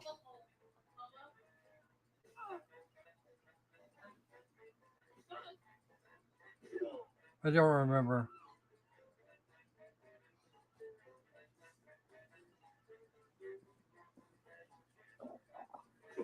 Who picked this? Everyone is wrong. Follow me. I didn't think Beijing. Okay, either Beijing is farther west, much farther. Oh boy. The ghost of my Aunt Mildred loves to write words on mirrors. She has her own consistent handwriting. Now, Aunt Mildred is going to write a different word. But so will all the safe players. Draw a word on the mirror, and maybe you'll trick someone into thinking it's Aunt Mildred's. Let the drawing begin. Pay attention to the words as they appear, and try to spot my auntie.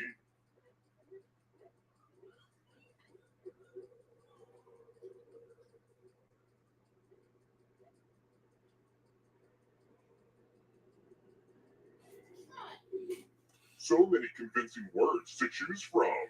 Now, type the word that Aunt Mildred wrote, or you die.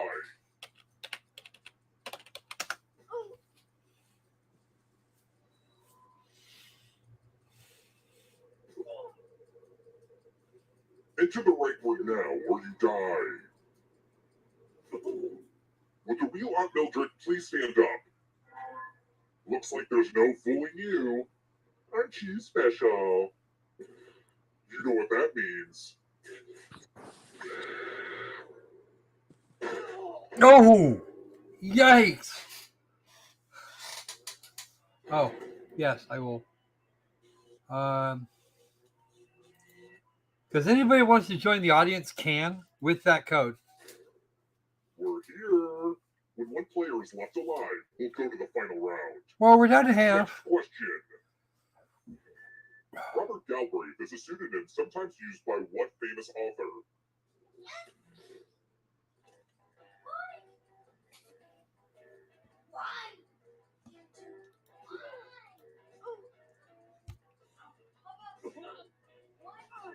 Who picked this? The rest of you who are still alive, time for consequences. Really? I had no idea. It's time for donations. Give money to each other. The person who ends up with the most money will die. But if they end up with $800 or more, I will kill you instead. Begin.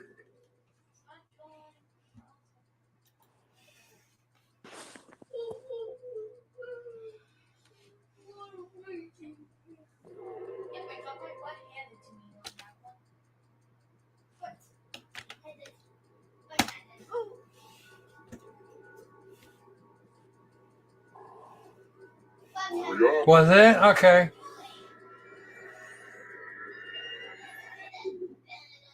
Let's see who gave what to who.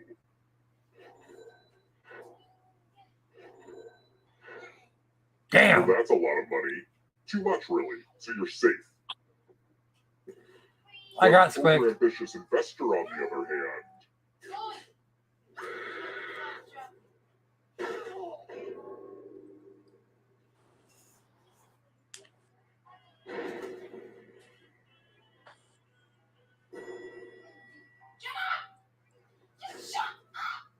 Let's keep moving. American movie star Grace Kelly became princess of which country?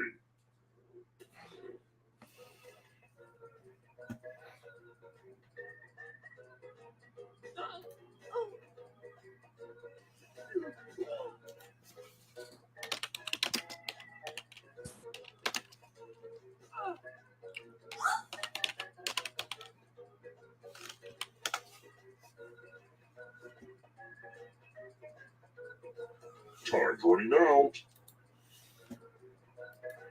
Okay. Sorry, folks. I stopped to verify my answer. This. I did.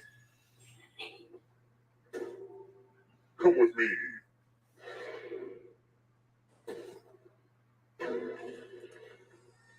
It's the classic game, Chalices. Oh, crap. Yep. Pick a chalice. We played this earlier today. We all picked the same chalice.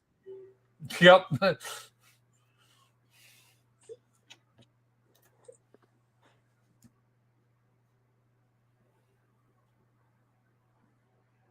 There's enough of us, we can poison them all. All but one. Now it's your turn to play. And if I remember right, a bunch of us all picked that chalice. We all picked the same chalice. We'll kill you. Every single one of us.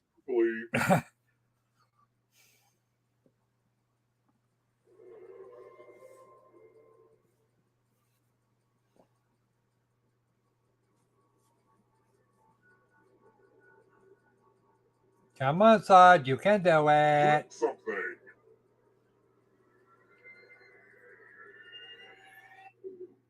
But let's not forget that not drinking is also a punishable offense. Oh! Right. We didn't even get to the drinking poison part. Sock. That leaves us with, and then there was one. You know what that means. It means that Mayor McGnome still has more money than I do. Not that that actually matters. But can you escape? Oh, is that what? Oh, man. Here's your first category. So I got dumped. Oh, no. Aesop's Fables. Tap each answer that fits the category and then press submit.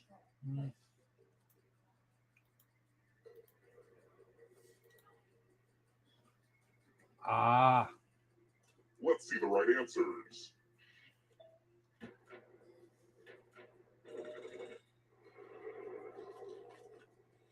Founding members of NATO.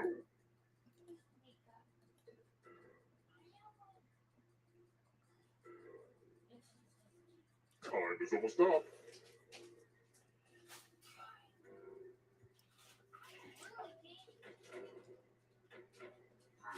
That one was too easy.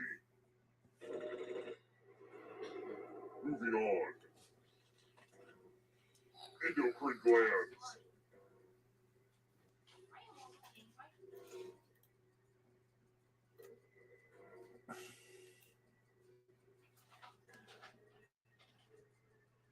Shit, I think I might have screwed that up. Not completely, though. Don't look because there's a ghost right there. Olsen Twins movies.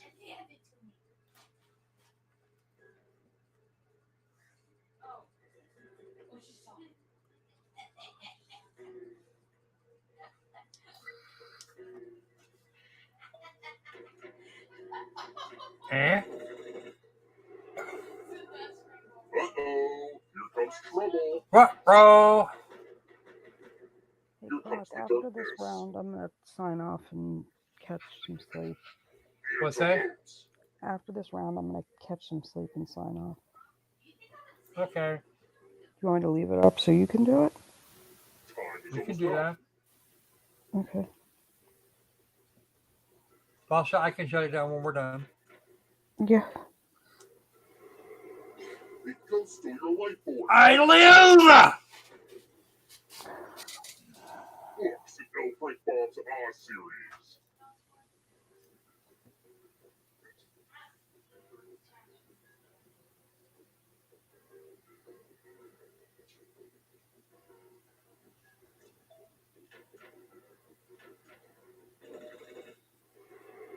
Yikes, there's a ghost right behind you. Yeah.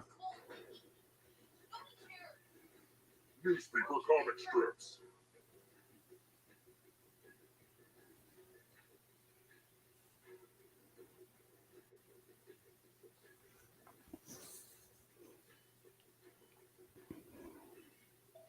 Nope. You're better than I thought. The darkness approaches. Poisonous plants.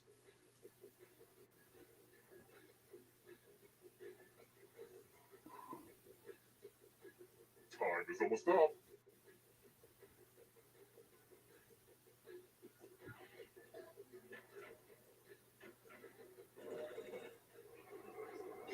Another life force swap. I'll I get you, Gnome. This will slow you down. You need a perfect answer for your final escape. And that includes the third answer choice now, too.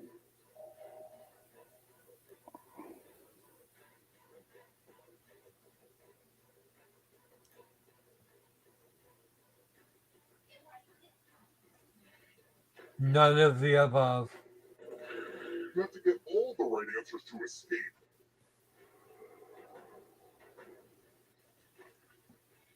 Nocturnal animals.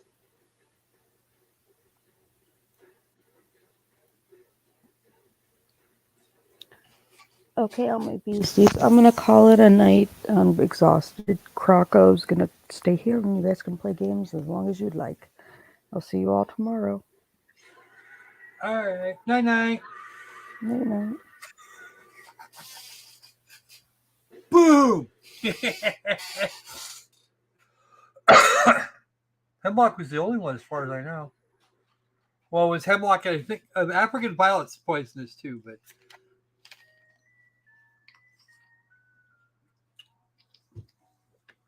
Okay. Not Steph.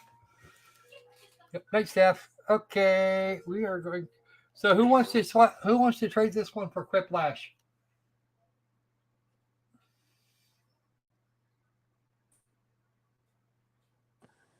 Do we want to go back to this one again, or do we want to do Quiplash? Because we can do Quiplash too.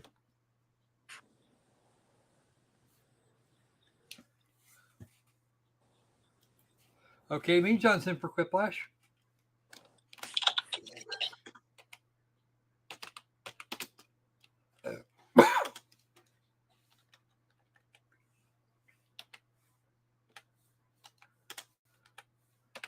Where's our Patty? I want my Patty. Where's my Patty?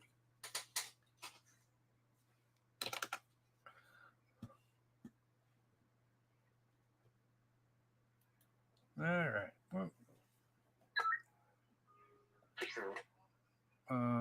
Right.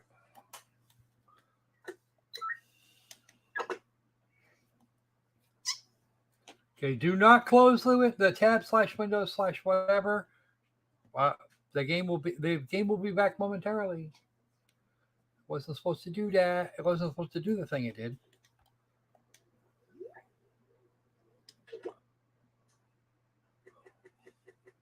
It crashed. Don't mind it. Don't mind it. It crashed. It'll be back in a minute.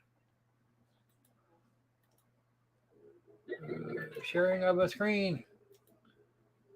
We're gonna do that. Give me 2 seconds here.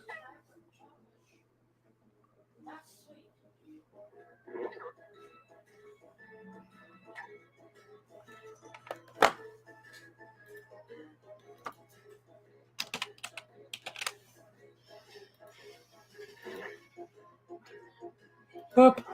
There we go. All done. Don't do that. Oh, yeah. Same URL.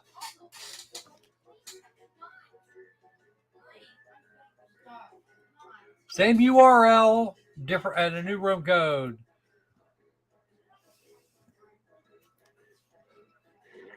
I think I'll go with the. I think I'll go with the one with the extra stimulator. Come on.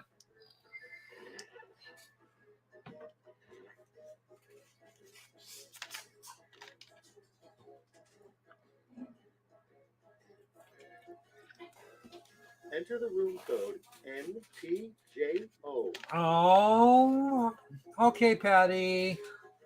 Oh, we're gonna miss some. We're definitely gonna miss some of that snark.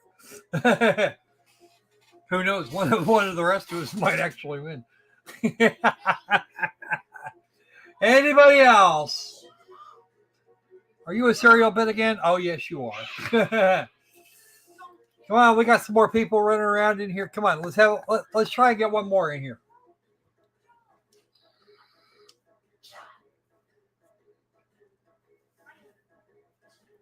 So I got the Mayor and the Celt and the John, and come on, one more. Sod, yes, come on, Sod. Perfect.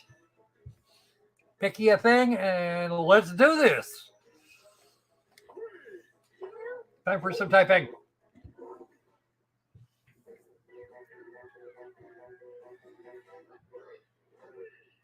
Well, you could if you can hang on to your phone, you can join the audience. The game show host you flushed down the toilet as a kid. Ooh. Surprise. And remember, you still get to vote if you're in the audience. Type in that room code to join. Ready or not, it's round one. No. See a couple of different prompts on your I'm on device. round 6. Enter your best response for each, then go head to head against another player's best stuff. Oh, and everyone else gets to vote on their favorite. Oh yes, points. You score points based on the percentage of voters who like your answers. Clear enough? Sure hope so. Let's go.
Come on, You're John. almost out of time. Don't forget your safety quips. Let's do it.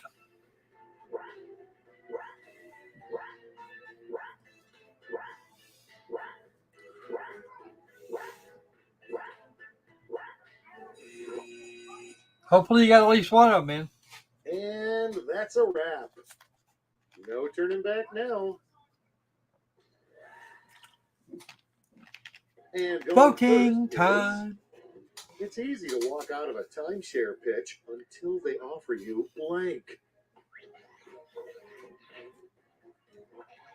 Oh. You've got a no-show. Well, more points for you. Well, it's at least some point. That's at least points. Next up, a gift your stepdad really tried his best on, so be nice. Now it gets real. Pick your favorite.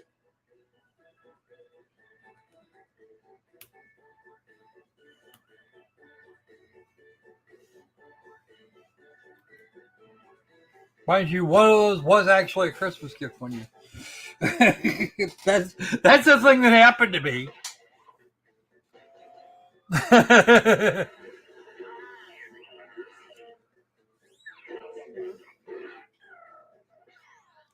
Next we have, it isn't called sex in honest relationships. It's called making blank. That was a Sims reference, And we're by the left way. to wonder what could have been. And here we have, the cow goes moo. The drunk cow goes blank. Okay, choose your favorite. Can I tip you? No! Bonk. Ah!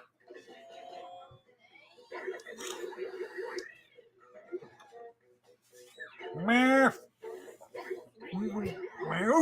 Next, a terrible catchphrase for a magician. Oh dear. Time to pick the one you like best. You know what? There's a missed trick in there.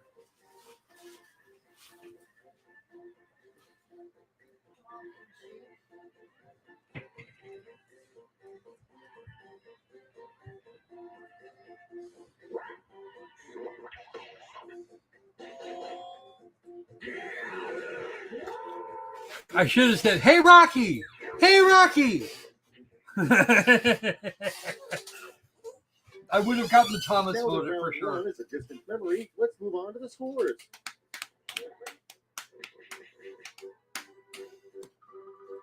Ooh. Yikes. Are you okay, John? Oh, I hope me and John's Round okay. 2 is here, and the points are doubled, so stop talking about round 1 already. Alex, can you take Her Highness out? Now.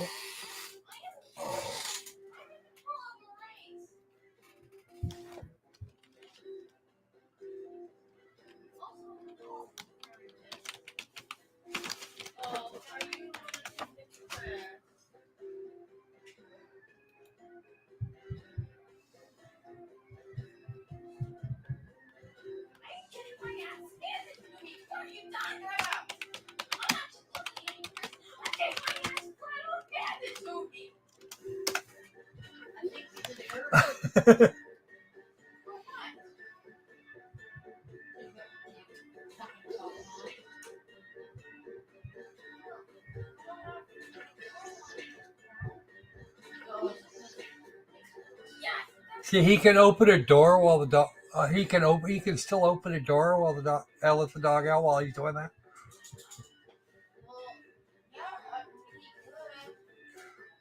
He's also got a moment in between races.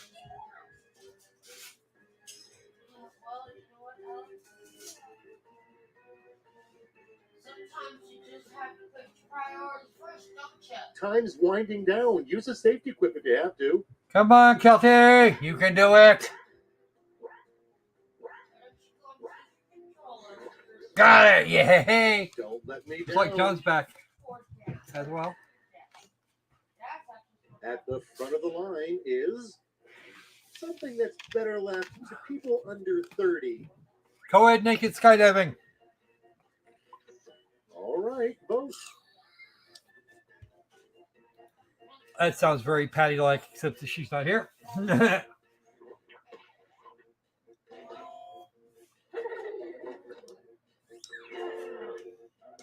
Except it never happens nowadays. The senior prom theme most often rejected by high schools. Oh dear. Now, pick your favorite.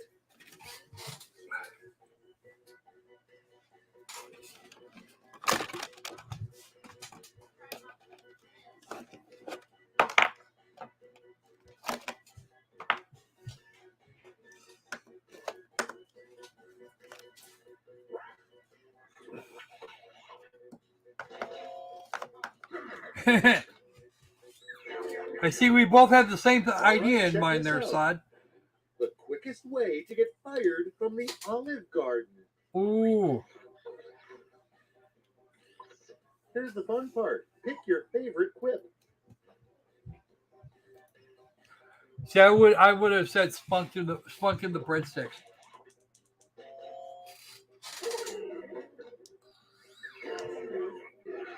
And now, there's probably a Google Earth picture of this player that catches them blank. Okay, everybody, pick your favorite quip.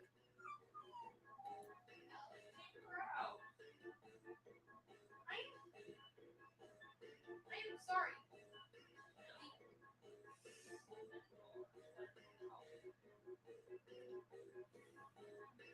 That's all that really has to happen. Your puppy dog needs to have a door open. Oh, he needs an open door. Oh, it's over there. I'll just take you outside. Oh, we go. Oh. And next, she's a cop. He's a celebrity chef. This summer, they're... And now it's time to vote for your favorite.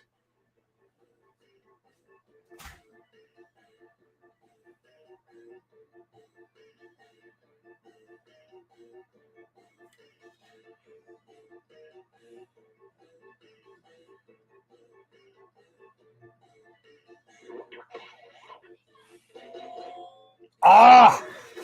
Wow, I suck today. What's up with that?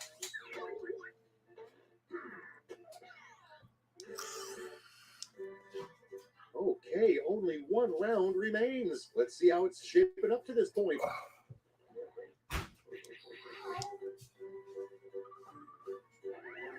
Ooh, I went for first or fourth. Get ready for Whiplash. The end you've been quipping towards.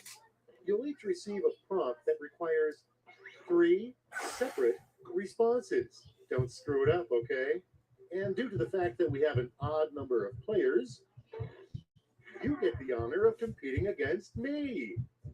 Uh-oh.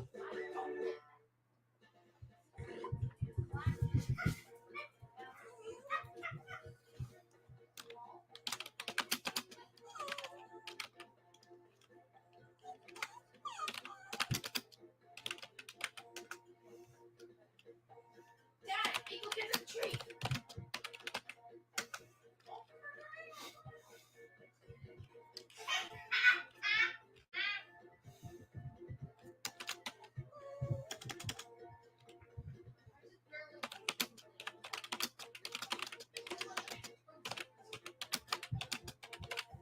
No.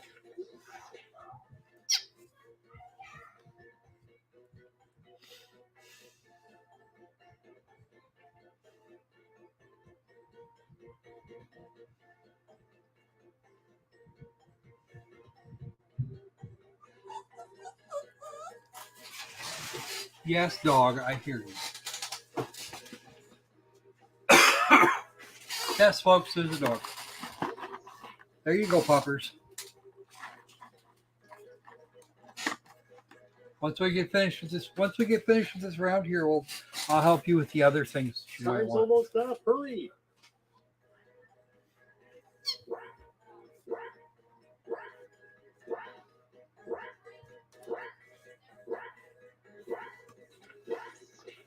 Come on, John. Oh. And that's time. Let's see those thrips. 3 things the world will be dealing with next year that nobody would predict.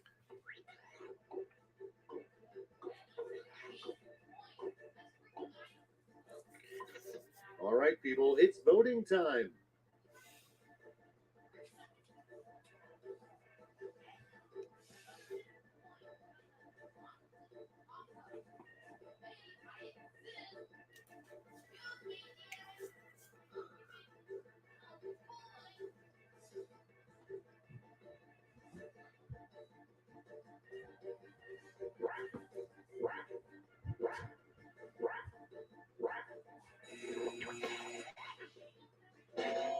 Oh, I was right about the safety quip. Follow these Oh, is that what happened? survival tips if you're lost in the wild.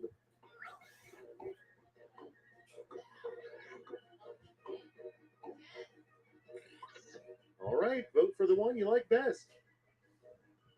Wow. That escalated quickly. Oh, wow.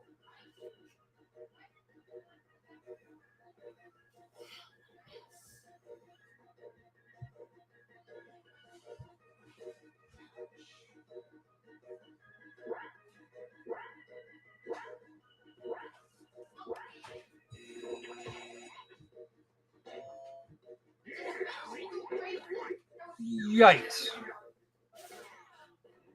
3 things you'd change about Superman to make him more relatable.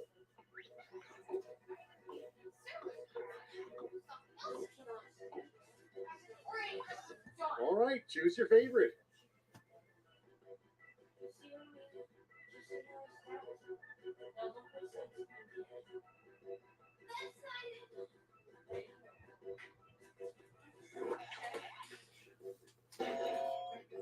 Oh.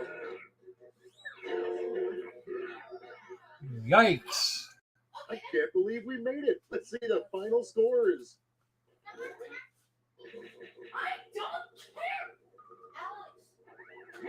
Oh. Wait, what? I went first to fourth to first again. What's up with that? Hey. No squishing the squirrel. All right. Do we want to go one more round or do we want to call it the night? Come on, Chet.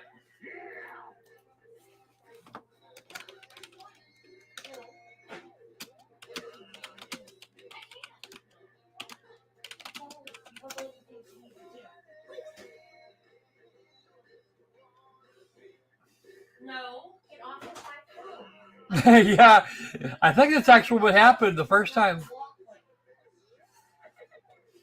All right, I want votes. 1 for yes, 2 for no. I let her have to check and see how many people are still watching.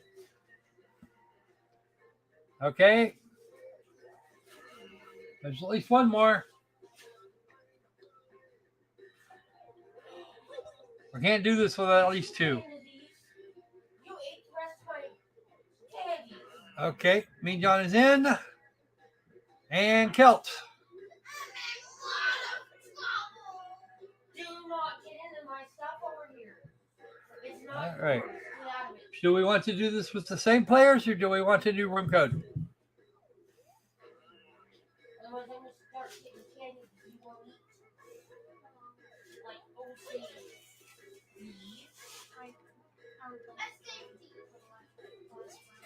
Hmm? Yours up anyway.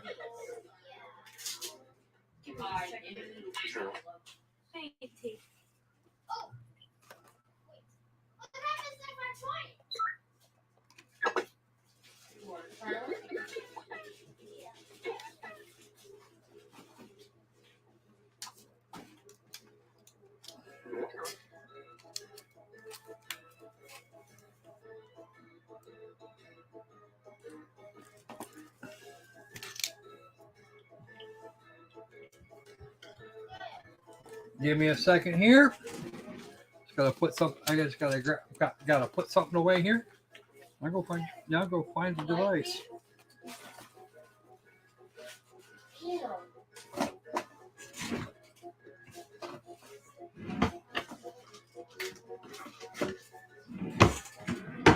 All right, so let's have our room code.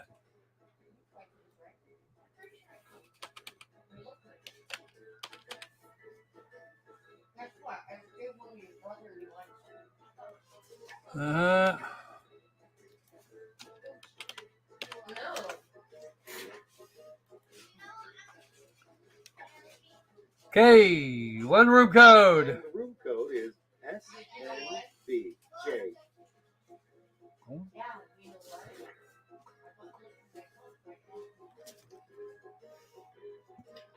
I should probably pick a thing. We'll take Loki's. Nah. We'll take the... Oh, Meth Bear! Hey, Meth Bear! Yes! We got some Meth Bear. Anybody else want to join in? John? Let's go. I don't see ya.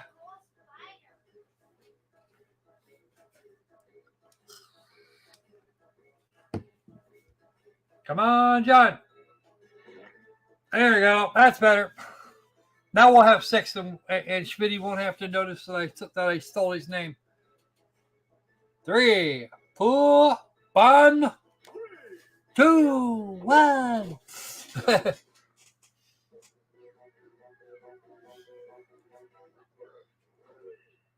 Sit back and enjoy Quiplash 3, the one where Schmitty dies.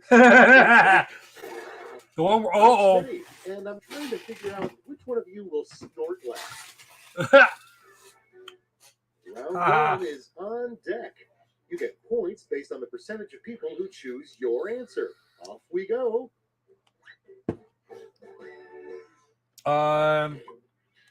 13 illusions at the end.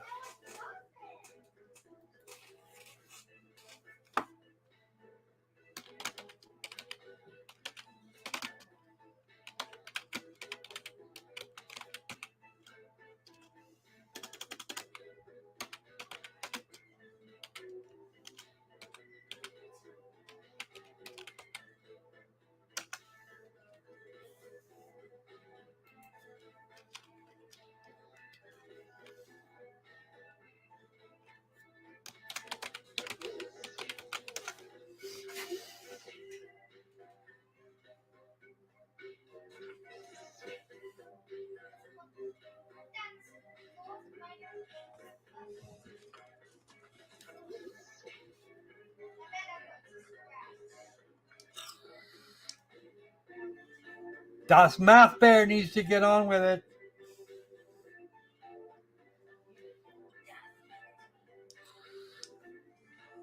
By the way, I'll take questions. If you guys have questions for me, I'll field them while we're doing this. Time's almost done. Save your bacon with a safety quip. And 5, 4, 3, 2, meh. Okay, so we had at least And one that's failure time. launch. Hope we didn't rush perfection. Ooh. Finally, let's see some action. Up to bat, we have, after juggling chainsaws, the next skill to master is blank. Blankety. Vote. Okay. Yeah, I don't think a 6-pack's a wise idea when attempting to juggle chainsaws.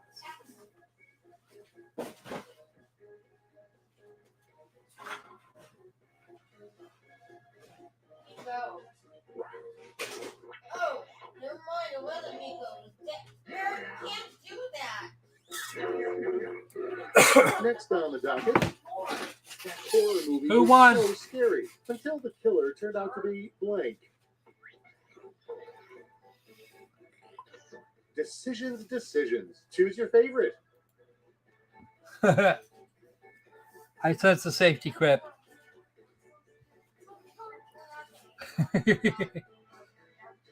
I don't know how many who got what points on that first one. I had to step out.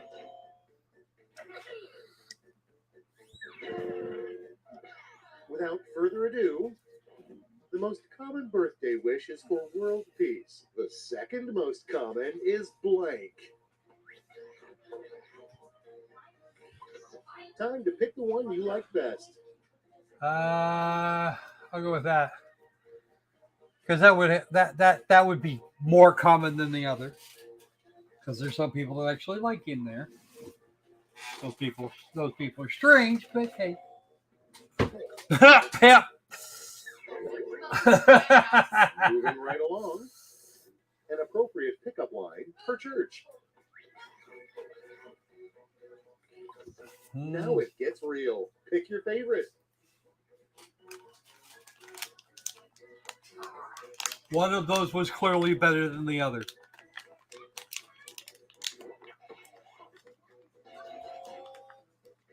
And everybody agreed.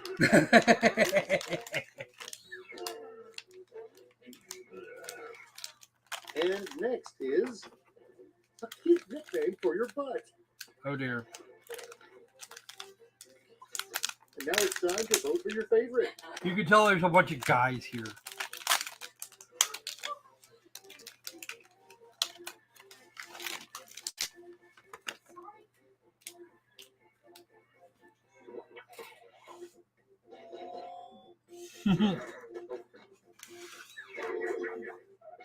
Let's keep it going.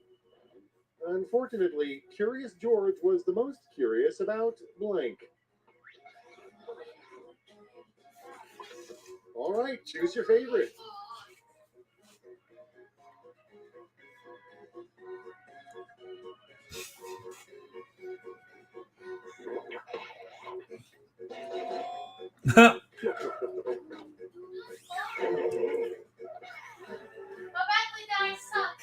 That was round one. Reminder that those all go on your permanent record. Let's see the scores. I agree.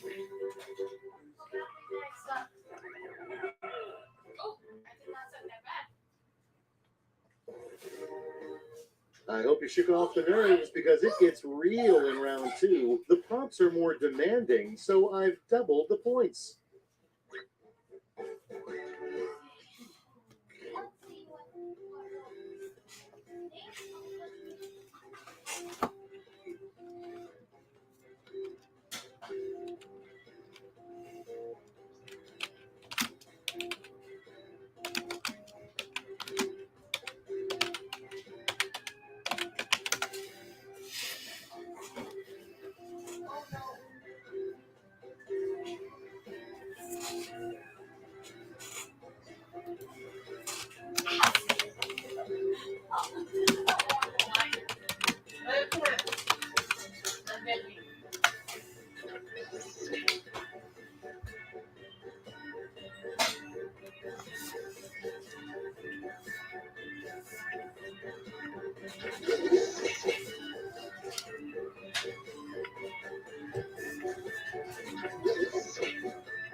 You're running out of time. Don't be afraid to use a safety quip.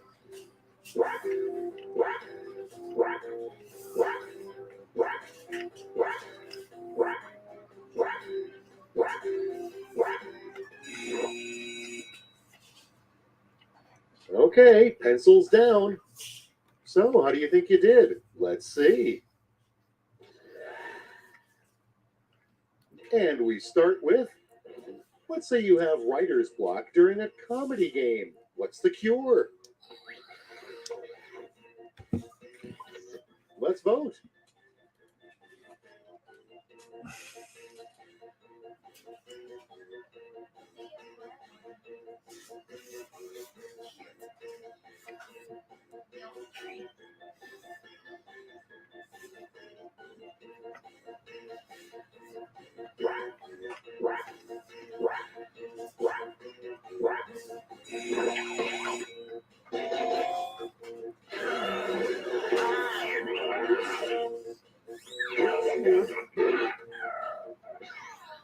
Let's see how they handle something you might overhear in the Bat Cave. Bend over, Robin. Okay, choose your favorite.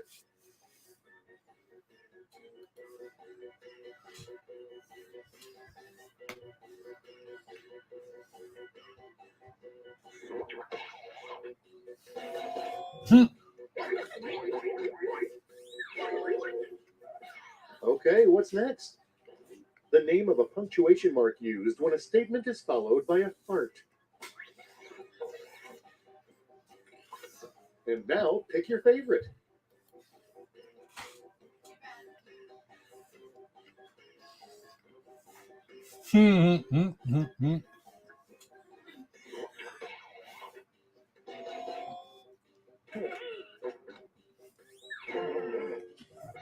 And next is, if aliens abducted this player, what would they learn about humans?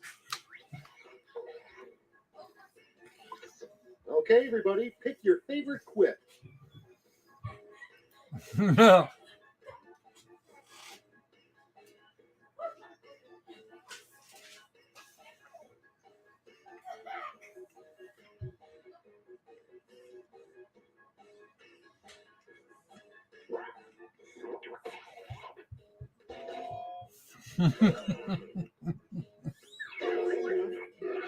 Without further ado, an old-fashioned way to cheer up your friend after a breakup. All right, vote for the one you like best.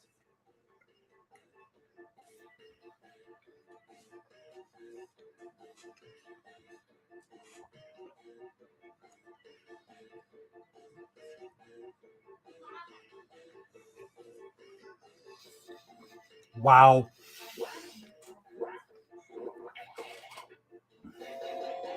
Oh! Ow!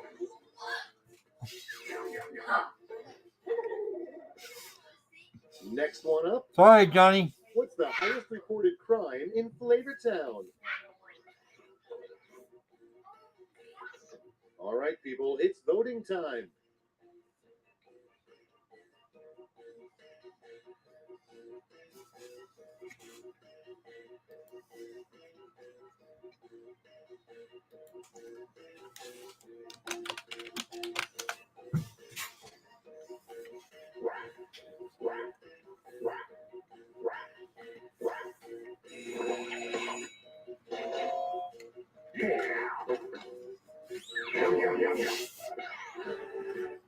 Wow.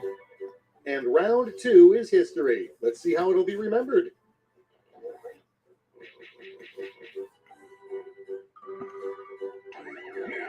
Huh. And now I'm out in front. What's up with that? Prepare yourself for Thriplash, where all quip roads lead. I'm going to send each of you a prompt that requires 3 separate responses. Remember, big points mean big pressure.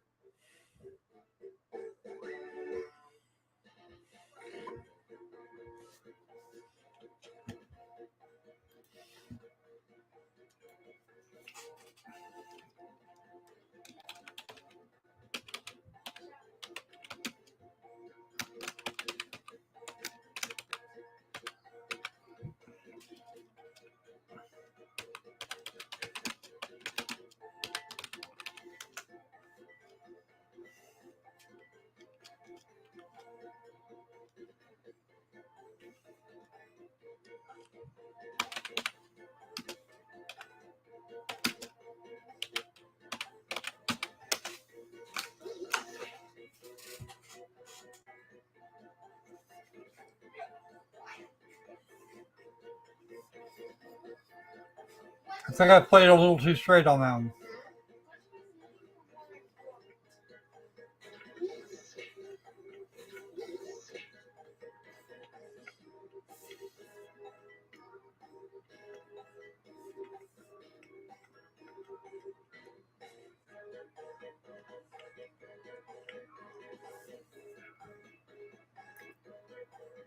Tick tock, time's almost up.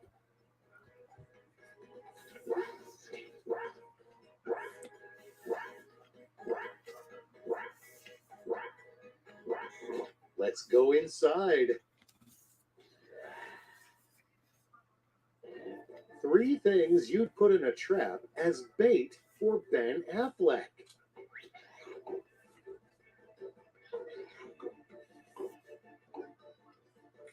Oh. Here's the fun part. Pick your favorite quip.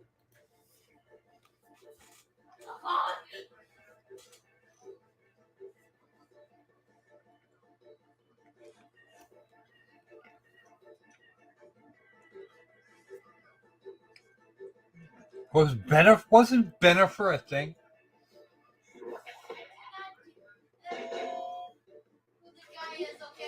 Split.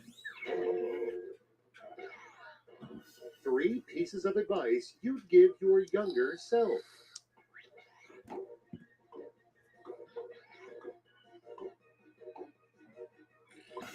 And now pick your favorite.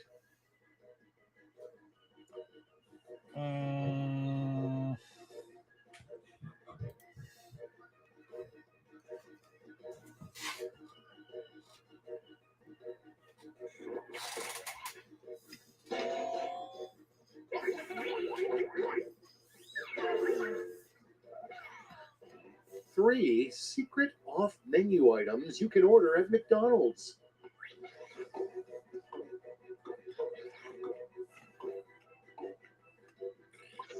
Decisions. Choose your favorite.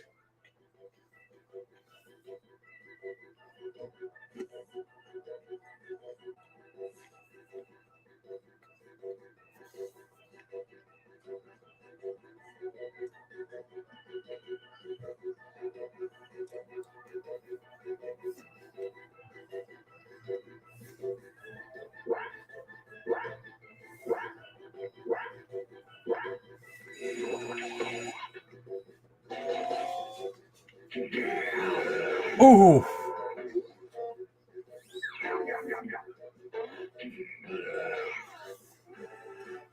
And that is it. Well, except for this last part.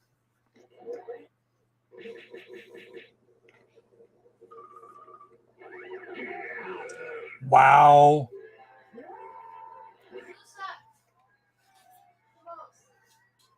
Huh? It wasn't me. Alrighty, folks, it's time. It's time to kill it. It's getting a little late, and people need to be able to do the sleeping things. I know I'm on the far left of the continent, so it's latest. It's earliest for me, and it's still getting a little on the late side. So that's going to be it for us today. We'll be back tomorrow. Loki and I will be back. Loki and I, maybe even some Patty, will be back tomorrow for some more fun stuff.